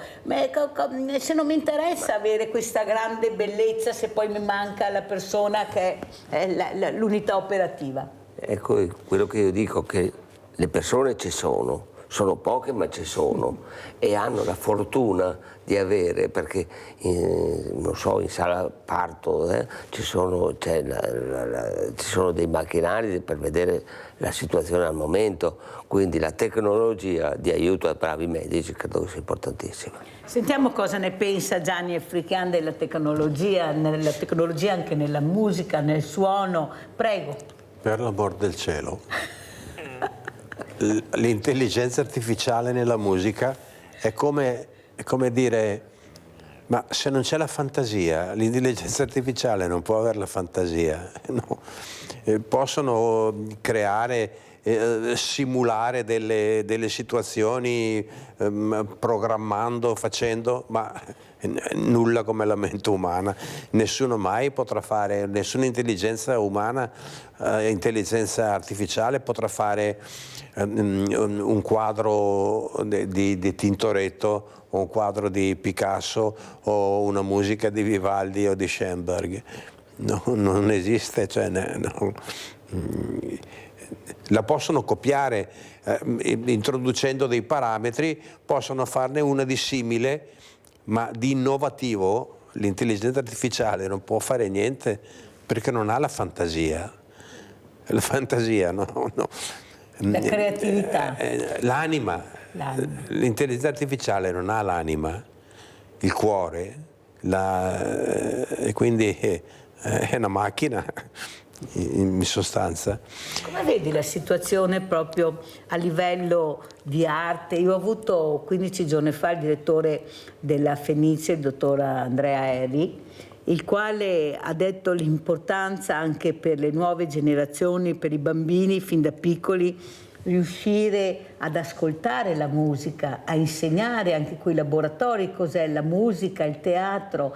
Ecco, secondo te Gianni, si fa a scuola abbastanza? Perché io dico tutte le mattine che io non devo essere fortunata ad avere quella scuola, quegli insegnanti, io devo avere quello che mi aspetta di diritto e anche la formazione culturale. Cosa dici? Assolutamente. Io già l'ho detto più volte anche qui da te e continuo a ripeterlo. Nel campo specifico della musica la cosa che non si fa, non si insegna ad ascoltare. I giovani vengono su sentendo quello che viene proposto, ma nessuno insegna ad ascoltare. Non importa che cosa, non importa se la musica barocca, se la musica del Cinquecento, se la musica corale o se la musica dei Beatles o se la musica dei Queen, non lo so, non importa cosa, ma bisogna insegnare ad ascoltare, perché se non si impara ad ascoltare e si sente solo, non ci sarà mai un apprezzamento nei confronti dell'arte, dico della musica piuttosto che della pittura ma mentre nella pittura, nella scultura è più facile, gli fai vedere delle statue, delle cose, insomma è più facile perché è più intuitivo, la musica è nell'aria, non ha corpo, non ha è creatività. È solo anima, è solo creatività, e se non si insegna ad ascoltarla, insegnando come si ascolta, facendo presente certi passaggi, adesso sarebbe troppo lungo spiegare in che modo, ma sarebbe semplicissimo spiegare e fare ascoltare. Anche perché il bambino apprende immediatamente, subito, è molto attento. Subito. Vediamo poi se riescono a trovare anche questo che abbiamo visto del video della Fenice, vorrei farlo vedere a questi gentili ospiti, però adesso devo correre perché voglio portarvi in Africa con questa musica scritta da Gianni e Fricchian, poi commentiamo.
Stupiti, ammirati, io ringrazio veramente Gianni per farci capire cos'è la musica e la natura, questa natura selvaggia, meravigliosa, veramente, veramente bravo Gianni, complimenti per quello che hai creato. Abbiamo Sandra in linea. Sandra? Ciao Mirella. Ciao. Buongiorno agli ospiti. Io ho avuto modo già una volta di parlare con il maestro Efrica, perché io ho un'età e ho visto tutte le commedie di sua sorella e devo dire che mi avete riempito il cuore, perché la musica è di tutto il mondo, non ci sono razze e ho i brividi perché io amo la musica, la amo perché mio papà mi faceva ascoltare le opere e io la musica, io accendo la radio anche se sto facendo le faccende domestiche e devo dire che è sempre una gioia averlo ospite e complimenti anche al professore che è di fianco. È che ho poco tempo e voi avete poco tempo e giustamente è giusto che fate vedere delle cose. Io, maestro Efrica, guardi, il complimento è banale. Io credo che lei faccia molto per l'essere umano, ecco, le dico solo questo e la ringrazio di quello che fa e di quello che fa il professore seduto a fianco, perché se non avessimo queste persone, non so, già il mondo è a rotoli con queste guerre, ma almeno questo ti tira sul morale e ti dà un senso anche della vita. Io vi ringrazio tanto, Grazie a lei, grazie. Siete di una carineria estrema. Grazie Sandra. Vi abbraccio e buona vita. Grazie Buona vita Sandra, ecco, penso che queste telefonate siano il coronamento di tanto lavoro, di tanto sacrificio, di tanto impegno. Giovanni Mazzoleni, che oltretutto sta cercando anche lui, ma da tanti anni, di aiutare le fragilità, anche se non sono in Italia, chilometri e chilometri per andare a aiutare questi bambini, queste persone che hanno solo la sfortuna di essere nati nel posto sbagliato e magari nel momento sbagliato. La solidarietà, cos'è la solidarietà per il professor Mazzoleni? Prego. Sentire le persone come fratelli, come parenti, come da aiutare, ma non per ricevere dei compensi o di ricevere solo per la soddisfazione di far felice una persona. Che è molto importante. Che è molto importante. L'altro giorno ho avuto il dottor Chiara, che anche lui aiuta queste fragilità, e quando ha raccontato come operano con queste sale operatorie improvvisate senza niente, addirittura va via anche la luce, non sai più come fare, eppure si cerca di dare il meglio di se stessi. Prego, professore. Io ho operato lì a Arviher, che è una cittadina della Mongolia, col disinfettante che era una bottiglia di Coca-Cola rovesciata con dentro del sapone. I fili della luce erano completamente esposti, sì, da pregare Dio, insomma, che andessero bene gli interventi, perché si operava proprio in situazioni di emergenza. Vedendo queste immagini, professore, ecco, lei ha detto una frase che mi ha colpito molto, che io dico spesso: perché prendono i barconi? Perché si vive così. Queste persone non hanno il passaporto, non è che possono prendere l'aereo o la nave e spostarsi, vietano anche loro di spostarsi, è proibito. Perciò pensate, avete visto quanta fatica per avere un po' d'acqua, chilometri e chilometri in questi deserti, in questo sole veramente incredibile. Ecco, quando ritorna, cosa le rimane, professore, di queste esperienze? Arriva qua che c'è tutto, schiacciamo un bottone e viene la luce, l'acqua, cioè mettiamo la mano, si apre tutto ormai. Ecco, cosa vuole dire? Che sensazioni prova? Cioè, è il ricordo di quello che si è provato al di fuori del nostro paese, è l'estrema difficoltà di vivere, di sopravvivere, ma soprattutto i bambini. Li vedi in braccio alle mamme e non hanno magari niente da dargli, da mangiare, eppure sono felici lo stesso, sono contenti, vivono dell'amore dei genitori, però è poco. È poco, e quindi...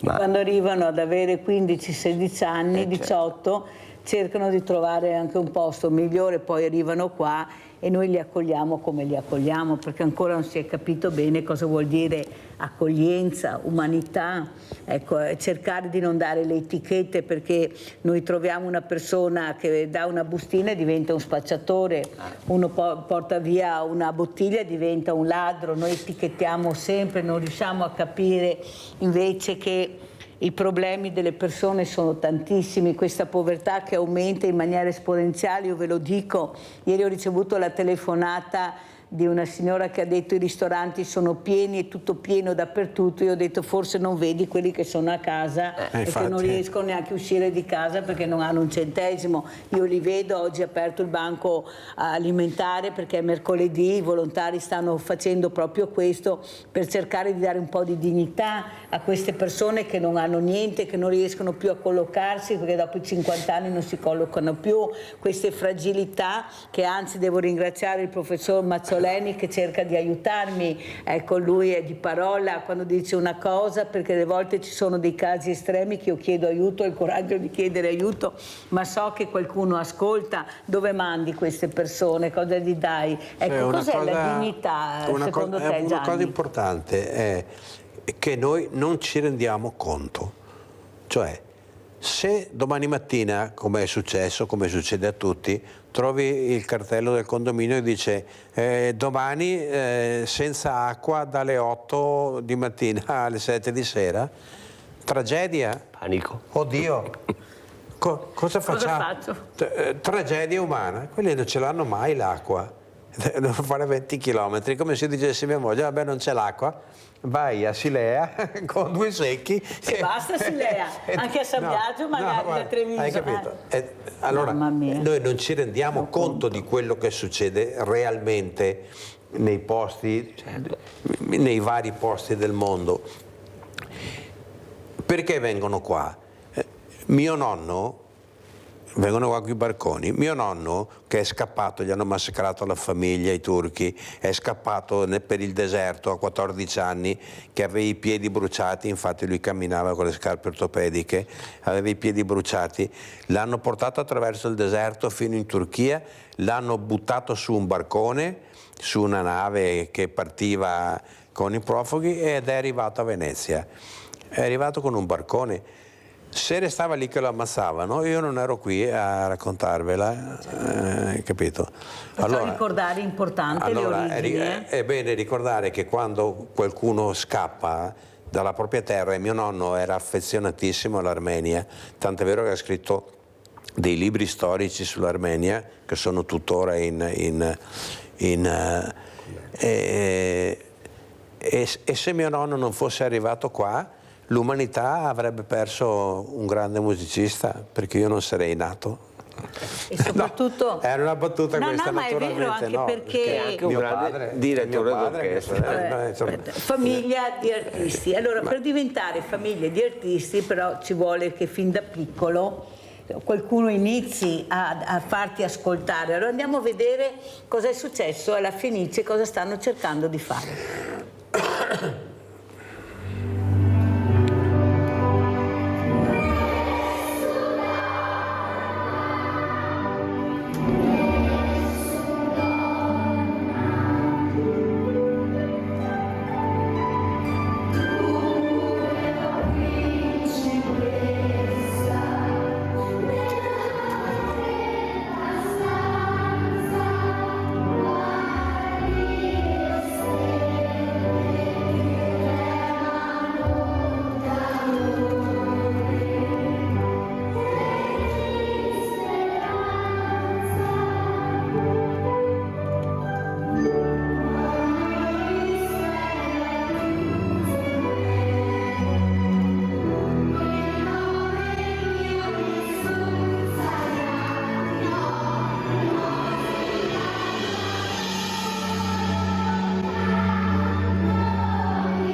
Allora, la mia domanda è questa: catturare il momento con il bambino, emozionare questo bambino. Lui vuole essere lui l'interprete, vuole essere lui partecipe. Ma certo. E questo è capito poco, è lui che vuole essere il protagonista. Invece io vedo che sono sempre protagonisti gli altri. Io quando invito i professori dico: prego, portatemi anche i ragazzi, gli studenti, voglio ascoltare anche loro. E loro vogliono essere protagonisti, li abbiamo visti. Se tu riesci a catturare l'attenzione, l'emozione con la musica, col teatro, loro capiscono e partecipano. Prego, Gianni. Cosa hai provato vedendo questo? Intanto è emozionantissimo e soprattutto è una bella speranza per il futuro che queste cose vengano ripetute, copiate, vengano trasmesse anche ad altre città, ad altre situazioni, ad altre scuole. E quindi è veramente una cosa che mi fa molto molto piacere. Io ho avuto la fortuna che da quando sono nato che sentivo musica in casa, vedevo partiture, musicisti che venivano, copisti che scrivevano le parti di Vivaldi, eccetera. Per cui, era il pane quotidiano. Per cui non ho avuto bisogno di... Probabilmente se fossi stato negato alla musica come DNA avrei fatto un'altra cosa, ma essendo che la percepivo... Penso che mio papà mi bendava gli occhi perché stava acquistando un violino antico e ne aveva 3 in prova e mi ha bendato gli occhi e di spalle li ha suonati tutti e 3 e mi ha detto: alla fine mi dici quale dei 3 secondo te ha il suono migliore? E io ho detto: non mi ricordo, il 2 per esempio, no? So che lui ha guardato mia mamma e ha detto: hai visto? Nel senso che avevo intuizione, orecchio. Poi con lui ci mettevamo ad ascoltare per esempio Vivaldi con la partitura davanti, mi faceva seguire la partitura e allora ho accumulato talmente tante nozioni, talmente tante conoscenze che poi dopo quando ho cominciato a comporre io la mia musica e a tirar fuori avevo gli strumenti giusti per poter fare, insomma. Allora adesso invece andiamo. Ma la mia è stata una fortuna, ecco, voglio enorme, dire, non è che... del professor Mazzoleni per parlare di cure odontoiatriche. Ecco, queste cure però, questi aghi, queste anestesie, forse con questa musica magari riusciamo a staccare la spina perché è talmente concentrata la musica di Gianni Africani, musica che abbiamo sentito. Ecco, l'importanza di riuscire anche su questi interventi che sono anche dolorosi, anche se c'è l'anestesia, professor Mazzoleni, è impossibile che qualcosa di diverso per far meno male. Ecco, come siamo messi? E queste cure odontoiatriche però sono anche costose, non tutti ce la fanno. Prego, professore. Quello che le strutture pubbliche hanno pochi medici, dentisti che seguono la parte pubblica. E quindi la gente deve andare o non può andare a curarsi perché fuori costano tanto, o prendono i pullman e vanno in Croazia che trovano lo stesso bravi dentisti e là conviene perché non pagano meno tasse, quindi possono fare dei prezzi inferiori. Ad ogni modo, per quanto riguarda le cure, adesso ci sono delle anestesie locali che sono formidabili, non sentono assolutamente niente, poi con assistenza magari di un anestesista che fa una piccola sedazione, ancora meglio. Quindi, perciò si può andare tranquillamente dal dentista. Sì, ecco, qua la tecnologia, la scienza, la ricerca hanno aiutato, ci aiuta tantissimo. Mia moglie va da lui da 30 anni, credo, no? Ma loro lo sanno ormai, lei vuole l'anestesia doppia, quella verde, non so che cosa, perché è terrorizzata. E non vuole sentire dolore. Io mi associo a questo. Senta, professor Mazzoleni, oltre a questo però lei si dedica sempre alla solidarietà, adesso sta seguendo anche un percorso con gli autistici. Ecco, queste fragilità che fanno sempre parte del suo modo di vivere, di cercare di aiutare, prego.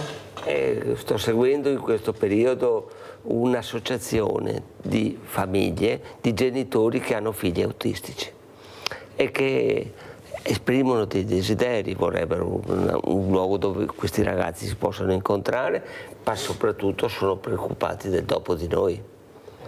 Il dopo di noi, vorremmo essere in grado di acquistare qualcosa per i nostri figli. Ecco, quindi li aiutiamo, li invitiamo quando siamo in qualche organizzazione per aiutarli.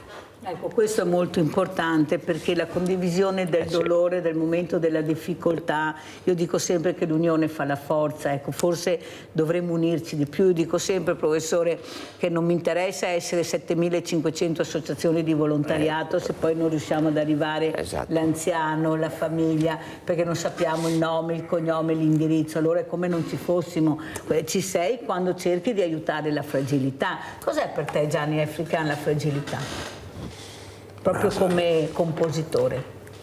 La fragilità è soprattto un fatto mentale, l'aver paura di non sopportare una certa cosa, o la paura di non arrivare a fare una certa cosa, di non sapere affrontare il futuro, la paura del futuro. Tutte queste paure, questa somma di paure formano la fragilità, che è in sostanza la paura del quotidiano, del non affrontare le cose, del non essere in grado di farlo, o perché non sei in grado o perché non puoi economicamente affrontare certe cose.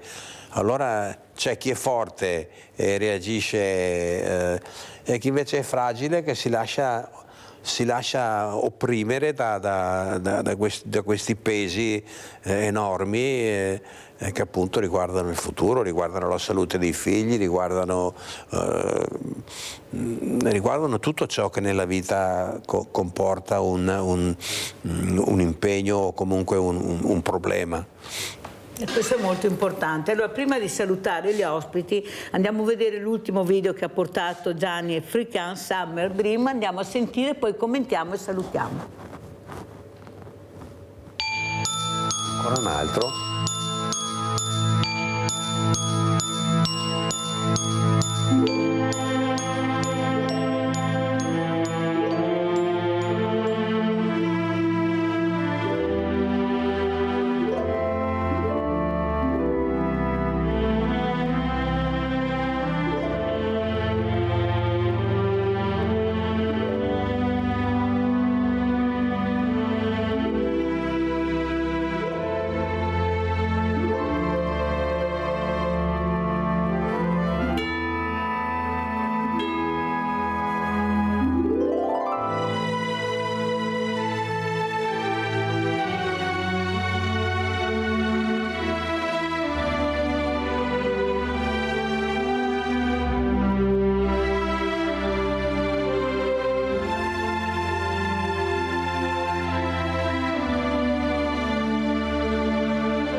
E con questa bellissima musica e queste bellissime immagini saluto veramente, ma tanto, di essere stati con noi Gianni African, compositore e direttore d'orchestra. Saluto il professor Giovanni Mazzoleni, medico chirurgo, odontoiatra, maxillofaciale, già primario dell'ULSS 2 Canfoncello, che ringrazio per l'umanità, la sensibilità e l'aiuto che dà anche a Mirella e i veneti schiacciati dalla crisi. Grazie pubblicamente, professor Mazzoleni. Grazie pubblicità.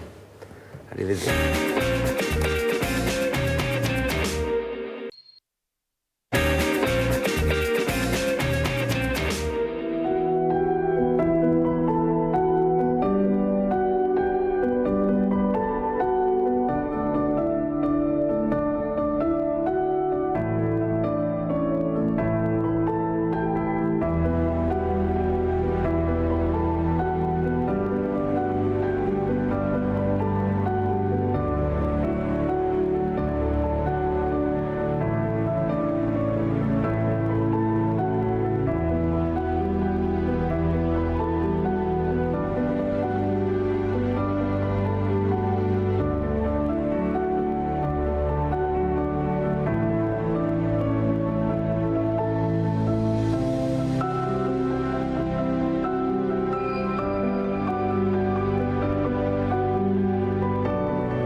Ed è con noi la dottoressa Chiara Tessari, ricercatrice unità operativa complessa, cardiochirurgia Università di Padova. Abbiamo visto queste cure che adesso la dottoressa spiegherà, fondamentali, importanti. Saluto anche da Auronzo di Cadore Moreno Pesce, alpinista. Grazie anche a Moreno di essere qui con noi, altri video bellissimi che fanno capire l'importanza della ricerca, della scienza, ma soprattutto di queste passioni, perché è una passione il lavoro che fa lei, dottoressa, che fa Moreno Pesce. Da dove nasce questa passione, anche con molte difficoltà? Poi ne parleremo di questi giovani che veramente, forse se li ascoltassimo di più e rivestissimo di più anche su di loro sarebbe meglio. Prego dottoressa, cosa abbiamo visto intanto? Perché a casa diranno ma cosa abbiamo visto? Prego dottoressa Tessari. E allora avete visto un video che è stato girato da un cardiotrapiantato, quindi una persona che ha ricevuto un trapianto di cuore, che racchiude gli ultimi due progetti che ho proposto in collaborazione anche con il professor Gerosa, che è il direttore dell'unità operativa di cardiochirurgia dell'ospedale di Padova, e che sono stati finanziati come progetti di terza missione di Ateneo. Se volete vi spiego anche cosa significa poi la terza missione, ma che coinvolgono le due tipologie di pazienti che noi trattiamo anche dal punto di vista del follow-up, quindi dopo l'intervento cardiochirurgico che gli offriamo, che è quello di un trattamento per lo scompenso cardiaco avanzato. Fondamentalmente le due tipologie di trattamento sono il trapianto cardiaco, ma per le persone che non possono ricevere il trapianto cardiaco, che non possono attendere troppo tempo per il trapianto cardiaco, che comunque rimane una finalità, si può impiantare un sistema di assistenza meccanica al circolo, di supporto al cuore e anche alla circolazione, per mantenerli in vita nel migliore dei modi possibili. Ecco, la riabilitazione, e qua ce la giochiamo bene, dottoressa, perché io capisco il grande intervento riuscitissimo. Il problema è quando vado a casa poi. Sì. È là il grande problema, perché devo essere supportata da persone competenti, devo fare una riabilitazione adeguata e questo glielo posso assicurare non sempre succede e non è giusto, perché ho subito un intervento importante, voi ce l'avete messa tutta per salvare questa vita umana, farla diventare normale. Poi cade il pero perché mancano i servizi alla persona. Prego, dottoressa. Sì, fondamentalmente è vero, perché il trattamento di queste grosse patologie, che fondamentalmente sono l'ultimo gradino per quanto riguarda la cardiochirurgia e anche la cardiologia, proprio oltre la cardiologia c'è la cardiochirurgia per il trattamento di uno scompenso cardiaco che è terminale, per cui i farmaci non possono più, ci sono queste due tipologie di trattamento, ma non finiscono con l'intervento cardiochirurgico, cioè è un trattamento a 360 gradi che prevede anche il coinvolgimento completo della persona e dei familiari che gli stanno accanto per un recupero totale. Ecco perché nel corso degli anni abbiamo sviluppato all'interno della nostra unità operativa, quindi nell'immediato post-operatorio, l'attivazione di altre figure, quindi una valutazione, un percorso di tipo multidisciplinare, cioè non siamo solo noi cardiochirurghi a seguire le persone dal punto di vista della terapia, della gestione eventuale della macchina, se sono quelli portatori di un LVAD, appunto dell'assistenza ventricolare, ma viene chiamato in causa anche lo psicologo, che ha un intervento già prima dell'intervento, ma che poi lo segue nel corso fondamentalmente della vita, il fisiatra e il fisioterapista per quanto riguarda il percorso riabilitativo e per ultimo, grazie soprattutto alla definizione del primo progetto che si chiama Cura et Home, già nell'immediato post-operatorio abbiamo coinvolto il dietologo, il dietista e a casa, quindi quando il paziente è a domicilio, anche il medico dello sport. Perciò una squadra, nel vero senso della parola. Abbiamo Maurizio da Montebelluna, vai Maurizio! Buongiorno. Buongiorno. Mi sarei in difficoltà, perché non lavoro, ho il 65% di invalidità, ha capito? Qua mi aiutano un po' adesso, ma o pagare affitto, fanno le spese, questa è una ragazza di 18 anni ormai, ma studia, ha capito? Ho capito Maurizio, famiglie che non ce la fanno più, devo correre purtroppo, ma ho capito benissimo il tuo messaggio. Ecco, vorrei spiegarlo a quelle persone che dicono che va tutto bene, che si sta bene, che non c'è nessun problema, che tutti sono al ristorante, che mangiano, che bevono, tutti andranno a fare le ferie e poi arrivano queste telefonate tutte le mattine di persone in forte difficoltà. Allora io direi adesso di andare a vedere anche questo video, adesso vi porto in Islanda, andiamo a vedere questo video che ha portato Moreno Pesce, poi lo commentiamo con lui.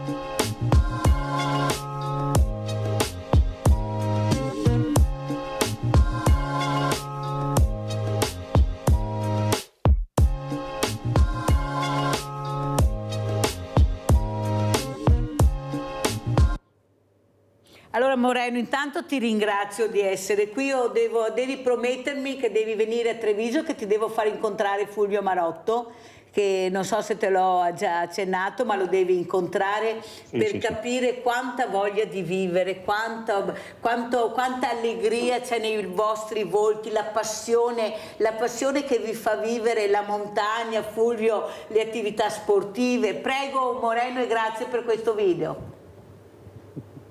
Prego, sì, sono ben felice di incontrarlo, anche perché ne ho sempre sentito parlare, però non sono mai riuscito a unire le due parti. No? Ci siamo riusciti, Maurizio. Molto bene. E quindi tra una cosa e l'altra, sono qui, ti ho portato quelle belle immagini perché penso possono aiutare anche l'animo delle persone. Anche il signore che ho sentito prima nella telefonata è un problema da non sottovalutare quando si arriva a una certa età, tutti si è belli e giovani e forti e si è capaci di affrontare e attaccare la vita, ma nel momento in cui si comincia ad avere qualche problemino con l'età e di conseguenza anche fisico, le problematiche aumentano e molto spesso ci si trova da soli ad affrontare la vita perché non si vuole andare a gravare sul peso di altre famiglie. È una situazione purtroppo che spaventa, che fa pensare e dovrebbe far pensare l'opinione pubblica, ecco, soprattutto la classe politica, di cui io non ho competenze su queste cose, bisogna chiamare in ballo altre persone. Io mi limito a fare quello che so bene fare, portarvi delle belle immagini, di emozioni, di spettacolo, di posti, di paesaggi che siamo riusciti a vedere e a una grande vetta raggiunta insieme al mio team che ci ha permesso di andare oltre alle temperature, al freddo e al caldo che abbiamo trovato in questa 8 giorni che siamo stati in Islanda e che ci ha permesso comunque di trovare una grande pace dentro l'anima. Dottoressa Tessari, noi abbiamo visto Moreno Pesce che fa delle cose, delle attività estreme, ecco, anche con una certa difficoltà, ma nell'animo sa che ci riuscirà a fare questa scalata, riuscirà perché lui ha la passione di vivere, la passione di farcela. Però siete anche voi che siete gli artefici, perché curate queste persone, ecco, questo cuore che voi sapete se può farcela o non farcela, ecco, sempre più in alto, però come ha detto prima, ho avuto anche il dottor Antonini Canterin, anche lui appunto cardiologo, bisogna andare anche calmo. Ecco, cosa vuole dire a Moreno Pesce queste scalate, queste arrampicate? Prego. Che io lo incoraggio sinceramente e anzi bisogna che abbiano più voce queste persone perché possono trascinare le altre. I 2 progetti appunto presentati sono, uno si chiama Cura at Home, cioè le cure a domicilio, cioè il proseguire, l'obiettivo non è di curarsi ma di aumentare l'autoconsapevolezza della persona, quindi del, fra virgolette, paziente, non tanto del medico ma del paziente, del fatto che dopo questi interventi e dopo il programma che viene proposto per tutta la vita, la persona può farcela, può riuscire a stare bene, ecco perché vengono coinvolti tutti. Per far star bene l'organo ricevuto, ma per star bene se stessi, mente e corpo. Il secondo progetto è praticamente una costola, se si può considerare, del primo, perché è un progetto con il coinvolgimento di un altro dipartimento che è il TESAF, quindi Territorio Sistemi Agroforestali, sempre dell'Università di Padova, con il quale abbiamo organizzato 4 attività che coinvolgono la stessa tipologia di pazienti, per cui cardiotrapiantati e portatori di assistenza meccanica, in ambiente montano, quindi in ambiente alpino. Portarli, sono 4 attività diverse, progressive sia di altitudine, quindi si cambia anche ambiente, sia di attività, sia di fatica, proprio per permettere a loro stessi di aumentare la propria autoconsapevolezza che io ce la posso fare, cioè io sono uguale alle altre persone, anche se ho avuto una storia precedente diversa e l'intervento. Avete capito, ecco, il messaggio positivo che sta dando la dottoressa Tessari? Fatelo, ci siamo noi che vi diamo proprio l'input per continuare, perché sappiamo che l'intervento è riuscito. Abbiamo Rinaldo da Venezia, vai Rinaldo. Ciao Mirella e buongiorno ai tuoi ospiti. Innanzitutto un saluto particolare a Moreno. Caro Moreno, vieni a trovarne più spesso, parcheggi un poco che non ti vedremo, ti ne fa piacere ogni volta che ti vieni. Torna più spesso da Mirella perché ti ne infondi anche a noi altri che stiamo bene, ti ne infondi e a forza di andare avanti, perché con quello che ti fa te, se sentiamo proprio agerai anche se stiamo bene nei tuoi confronti. Dunque, ti dà forza a tutti, specialmente a chi ha problemi. Vieni più spesso perché c'è un tocco che ti mancava. E dopo la dottoressa che dico brava anche lei, perché quello che fa voi altri è una roba speciale. Bravo Rinaldo, a ringraziare veramente, perché se anche Moreno, devo chiudere perché sono in ritardo, grazie Rinaldo, ecco, se anche Moreno riesce a fare quello che riesce a fare è perché anche lui l'intervento è riuscito, ecco, anche con una protesi riesce a fare di tutto e di più. Pensate alla meraviglia di questa scienza, ricerca, ma perché la politica non riesce a capire l'importanza di investire nella ricerca? Ma guardate che continuano a passare il cerino, qua mi allaccio a quello che ha detto Moreno, la politica è un'altra cosa, parlo io, nel senso che sì, la politica è un'altra cosa, ma non possono passare il cerino sempre, nessuno ha la colpa, perché abbiamo provato 50.000 governi, siamo il paese che ha avuto più governi di tutti e tutti quanti non hanno fatto niente o pochissimo per la ricerca, perché questo è quello che noi ci ritroviamo. Andiamo ancora in Islanda col secondo video, poi lo commentiamo con Moreno Pesce. Nothing like I've ever seen. It's just a thing of beauty.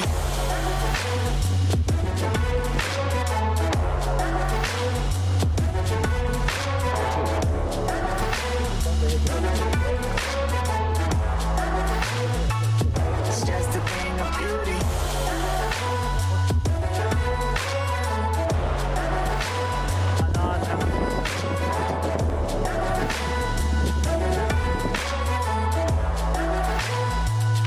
Just a thing of beauty. Let's get lost in this wonderland. See it all, we don't need a plan. Nothing like I've ever seen. It's just a thing of beauty.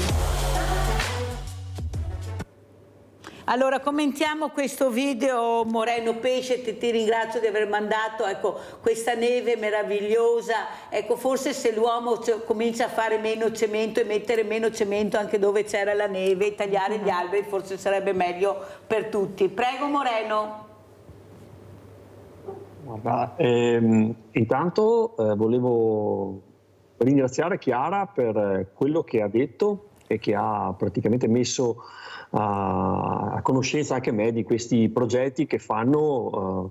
Io non sono mai stato coinvolto in queste cose, però mi piacerebbe avere a fianco una persona trapiantata per capire fino a dove ci si può muovere e tenerlo monitorato. Naturalmente la responsabilità anche lì entra in gioco una cosa molto importante, è da capire a chi può essere affiliata. Comunque Chiara, se puoi lasciargli il mio numero di telefono, che volentieri, se riusciamo a fare un progetto assieme e coinvolgere queste persone, è un di più che potremmo fornire come feedback alla ricerca, e quindi è lì che dobbiamo battere il martello, come è per la mia situazione, perché quando mi esporto quello che io provo in campo, in montagna, è proprio una cosa che prima non c'era, adesso gradualmente si sta un po' evolvendo anche questo mercato, però è difficile per chi subisce lo shock di perdere un arto o di una malattia o di subire un trapianto come possono subire queste persone che si fanno la domanda: ritornerò mai come prima? Nella mia vita posso dire che sono rinato e che mi sento più bello così, nonostante pezzo di ferro fuori, fantastico, però fantastico. Mi sento più bello dentro, non fuori, capito? Più bello dentro, perché fuori lo decidiamo noi però, sì, lascio a te lasciamo in questo giudizio, ecco. Sentiamo come commenta la dottoressa Tessari queste parole che fanno sperare. Beh, ecco il messaggio che arriva oggi, che riusciamo a dare, dottoressa Tessari, prego. Il messaggio è di anche come ha detto Moreno, di aiutarci, di trovare riuscire a instaurare una rete, secondo me, di persone che, ok, io sono il medico, però il rapporto comunque rimane sempre medico-paziente, quindi il paziente sarà sempre grato, eccetera, ma se riescono ad instaurare una rete con altre persone che hanno avuto la stessa storia o storie simili, che comunque si trovano a dover affrontare poi una vita diversa, che sembra con ostacoli, ma che probabilmente questi ostacoli si possono superare. C'è l'aiuto sì dei medici, ma c'è l'aiuto anche di chi ha già vissuto una storia simile, come per esempio Moreno può essere un ottimo sprone. Senta, dottoressa Tessari, io voglio anche farle questa domanda per quanto riguarda i giovani, questi giovani che abbiamo visto ieri che si affacciano a questo mondo della sanità, che vogliono diventare medici, questo numero chiuso, eppure li abbiamo visto ieri, hanno in tanti che hanno partecipato a questo bando, però dopo ci si blocca. Prego, cosa vuole dire? Come sono i giovani che lei vede anche nelle sale operatorie, negli ospedali? Prima il professor Mazzoleni e anche il dottor Canterin dicevano sono preparatissimi, fidatevi, prego. Allora, sono preparati molto bene, bisogna puntare sui giovani, anche perché attualmente c'è il crollo, la riduzione del numero di medici totali e le cose però vanno avanti, cioè si continuano a fare. Su però persone che prima erano 10 e adesso sono 6 a fare le stesse cose. Per cui è vero che le cose si possono fare, ma la coperta a un certo punto diventa troppo corta, tiri da una parte, tiri dall'altra. Quindi bisogna aumentare il numero dei concorsi. Bisogna aumentare il numero dei concorsi per dirigente medico o per quanto riguarda la carriera universitaria, perché queste sono le due possibilità, permettendo un'adeguata preparazione che attualmente c'è e secondo me puntare al numero aperto in università di medicina si può optare se l'università è in grado di mantenere l'adeguata preparazione. Medicina è frequenza obbligatoria, per cui bisogna avere adeguate aule che possano garantire la partecipazione attiva col docente in aula durante la lezione per tutte le potenziali persone iscritte. Non che ci siano aule che hanno il docente in differita, perché altrimenti risulta che lo studente che abita più distante debba svegliarsi alle 5 della mattina per avere il posto nell'aula in cui il docente è presente.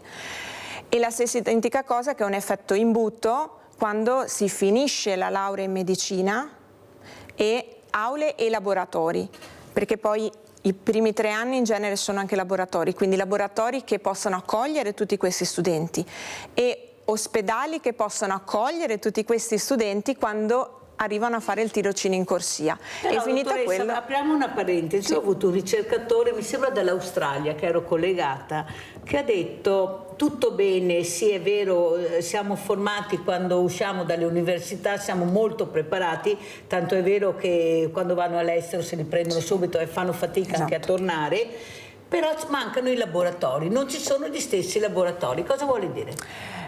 Secondo me non è che non ci sono gli stessi laboratori, i laboratori ci sono, ma sono molto meno e il laboratorio che abbia tutta la strumentazione non c'è o sono molto pochi, per cui l'idea di riuscire a unire più laboratori perché ci sia un progetto magari ampio, ma in cui le persone possano condividere le idee, confrontarsi e avere a disposizione molti più macchinari, per esempio, permette di ottenere una ricerca a 360 gradi. Quindi non è necessario che ogni laboratorio abbia tutto, però che ci sia una collaborazione tra laboratori. Come una per esempio, rete. Sì, anche siamo lì. sempre là, manca sempre la rete. Allora per vedere la rete andiamo a vedere questo video, non c'è l'audio ma lo commenta il nostro Moreno Pesce, sempre sull'Islanda. Andiamo a vedere, lo commenti Moreno, prego.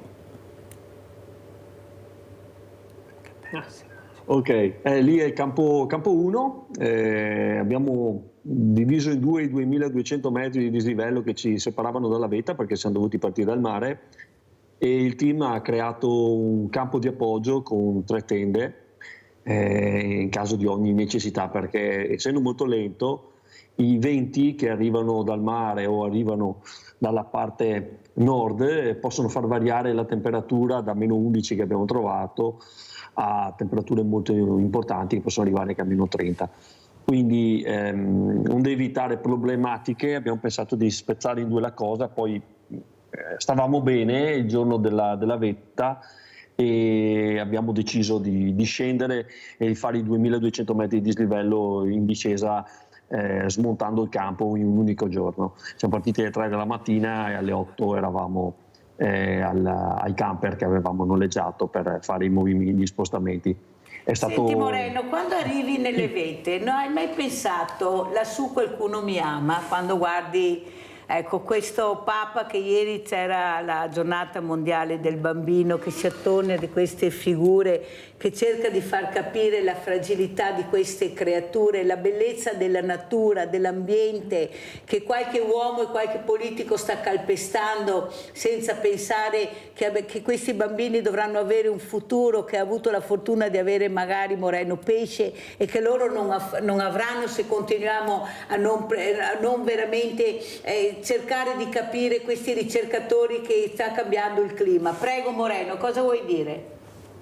Voglio dire che andando in Islanda ho scoperto anche un'altra cosa. Lì stanno facendo una specie di polmone gigante, l'impianto è Mammut. Adesso lascio la gente che sta seguendo la trasmissione il compito di cercare su Google, perché alla fine è il motore di ricerca più alla portata di tutti, anche per i telefonini. È un grande polmone purificatore che trattiene praticamente tutte le impurità dell'aria e le manda nel sottosuolo, perché lì è un'isola vulcanica, e le mettono a contatto col basalto, che è la lava che si solidifica praticamente e rende scenografico tutto il paesaggio che c'è attorno all'Islanda. E andando lì proprio ho scoperto questa cosa, è una grande cosa bella che credo potrebbe essere utile per tutti quanti, per tutto il mondo, e stanno dicendo, mi pare aver letto, che vogliono crearne 7 in giro per l'isola. Quindi potrebbe essere una buona cosa di ricerca, anche quello fonte di ricerca, per cercare di aiutare un po' la popolazione a migliorare. Posso dire una cosa in più che ho notato solo andando lì, mi sono accorto di questa cosa e non ne sapevo del fatto, che nel 2008 c'è stata una fusione di un ghiacciaio in quell'isola, perché un vulcano è eruttato e ha fatto fuori 1000 metri di ghiaccio per un'area vastissima dell'isola, infatti si vede che manca. E quindi anche quello è un fattore da non sottovalutare, che non è solo che noi inquiniamo, è che siamo i primi colpevoli di queste cose, soprattutto perché ho trovato delle sigarette anche in giro lungo il sentiero dove salivo, ma c'è anche la natura che ci mette del suo e sta accelerando questi processi. Ma sarebbe quella, sai che se tu non ci raccontavi questa storia io non l'avevo mai sentita, non so se la dottoressa Tessari avesse sentito di questa novità che ci sta spiegando il nostro Moreno Pesce, perché adesso il leitmotiv è solo la guerra, le guerre, e morti, guerre tutti i giorni, e invece sentiamo benissimo, invece c'è qualcun altro che punta in maniera diversa. Allora dottoressa Tessari, come ci saluta? Ormai siamo alla fine, prego. Vi saluto ringraziandovi innanzitutto di avermi dato anche questa opportunità di presentare i progetti, e spingendo i giovani a impegnarsi e di non guardare ovviamente solo alla parte monetaria, perché poi decidendo di fare il medico, il chirurgo, si è perennemente in contatto con le persone che sono i pazienti, e quindi bisogna interfacciarsi con loro.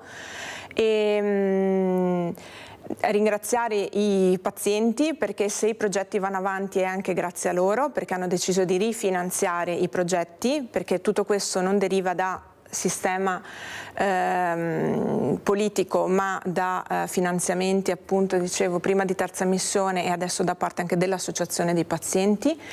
E di ringraziare Moreno, perché vi metterò in contatto. Esatto, perché fondamentalmente il binario è parallelo, è simile, probabilmente è destinato anche ad incontrarsi, a non rimanere parallelo, e a tutti quanti di pensare appunto che ce la si può fare, da soli, di guardarsi insieme agli altri, che è l'altro obiettivo, e di voler bene al nostro pianeta.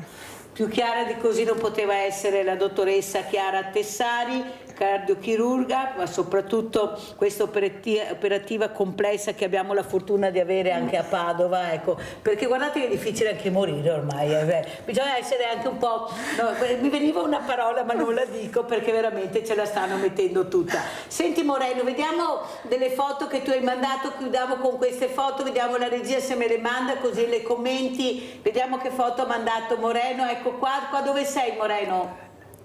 Qua sono sul Monte Rosa, poco sopra Capanagni Fetti, in direzione Capanna Margherita, quindi siamo intorno ai 4.002, fai conto. Invece qui sono con la mia guida Lio Denes, che stiamo salendo la parte finale del ghiacciaio, dove abbiamo appena passato il crepaccio finale della vetta, e c'è una pendenza abbastanza impegnativa dove ho dovuto lasciare giù le stampelle e prendere le picche, le piccozze, perché non era al massimo della sicurezza. Allora ho preferito essere a terra e attaccato al ghiaccio con le piccozze che mi danno sicurezza.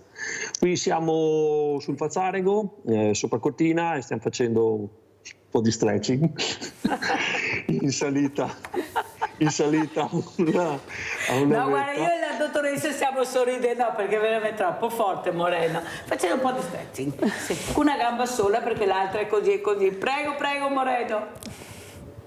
La prima fonte di tutte le mie attività è sempre il divertimento. Se non ci si diverte non vale la pena farla. Io non voglio andare in sofferenza, non ho bisogno di andare sull'Everest o su altri posti, perché tanto di posti appetibili un po' per tutti ci sono nelle nostre belle Dolomiti, e qualche volta mi tolgo qualche capriccio e vado fuori e mi porto dietro la mia bottiglia di prosecco per festeggiare. E quindi è importante questa cosa, perché sì, c'è il male, ma c'è anche il bene, ci sono anche gli obiettivi belli da raggiungere ed è giusto festeggiarli. Non è una mancanza di rispetto verso chi sta male, perché anch'io sono stato male quando mi è successo il problema, però quello che mi sento di dire a chi si sente giù e chi si sente solo isolato è di guardare bene attorno a se stessi, perché principalmente il momento grigio ce l'abbiamo noi dentro, basta solo guardare fuori per trovare qualcosa di piccolo che ci può dare una grande soddisfazione, come può essere un fiore che sboccia in mezzo a un giardino. Perché anch'io, quando avevo grigio attorno, cercavo le piccole cose per cercare di tirarmi su, e pian pianino sono riuscito a trovarle. Non dico che tutti devono fare quello che ho fatto io, però divertitevi a cercare su YouTube il mio canale, dateci un'occhiata, Moreno Pesce, trovate dei video dove non racconto solo di imprese epocali, ma anche di fatti di vita quotidiana, come semplice, come ho provato anche ad andare coi pattini, perché la follia pura anche quella, però ascolta Moreno, scriviti questo nome e cognome e vai anche tu su Google a vedere Fulvio Marotto, scrivilo. Scrivi Fulvio Marotto, vai a vedere, perché ho intenzione anche con la dottoressa Tessari di fare una bella riunione con tutti voi, cercare di capire quanta veramente forza d'animo ci state cercando di dare le persone che magari con semplice mal di testa non hanno più voglia di uscire di casa e sono annoiate e stressate. Pensate invece queste persone cosa vi stanno dicendo questa mattina, ecco, rialzatevi, uscite, soprattutto andate a votare, ve lo dico io, che abbiamo bisogno del voto giusto, svegliatevi per cortesia e cercate di fare questo segno nella maniera giusta e che vada alla persona giusta. Perciò io vi ringrazio veramente di essere stato con noi, sia la dottoressa Chiara Tessari che a Moreno Pesce, per questa iniezione di fiducia, ecco, questa fiducia, questa possibilità di capire che forse dall'altra parte c'è un mondo più bello, basta che qualcuno stia ascoltando queste parole. Grazie, grazie. Adesso andiamo a pranzo con la proposta di Mirella. Con miele e noci.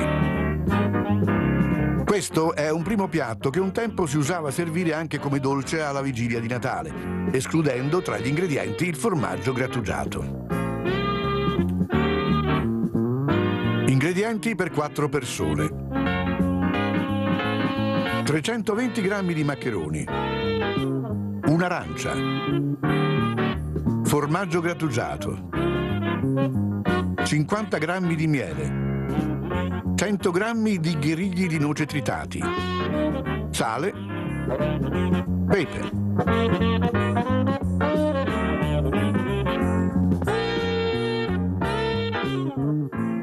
Versate in un pentolino il miele.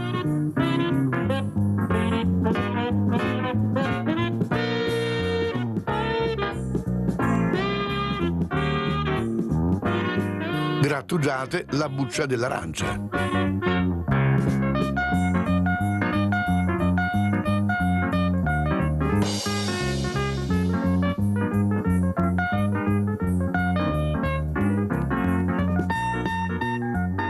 Versate i maccheroni, cuocendoli in abbondante acqua salata. Mentre la pasta cuoce, fate fondere il miele su fiamma moderata, meglio se a bagnomaria. Appena fuso, mescolatevi i gherigli tritati, rimestate bene.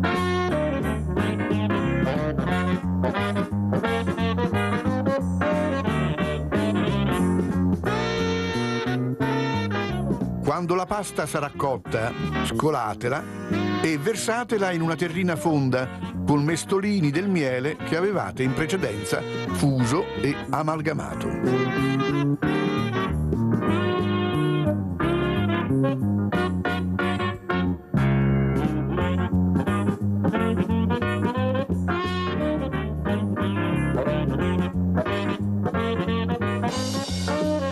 Terminate la sistemazione in piatto da portata con un filo di miele.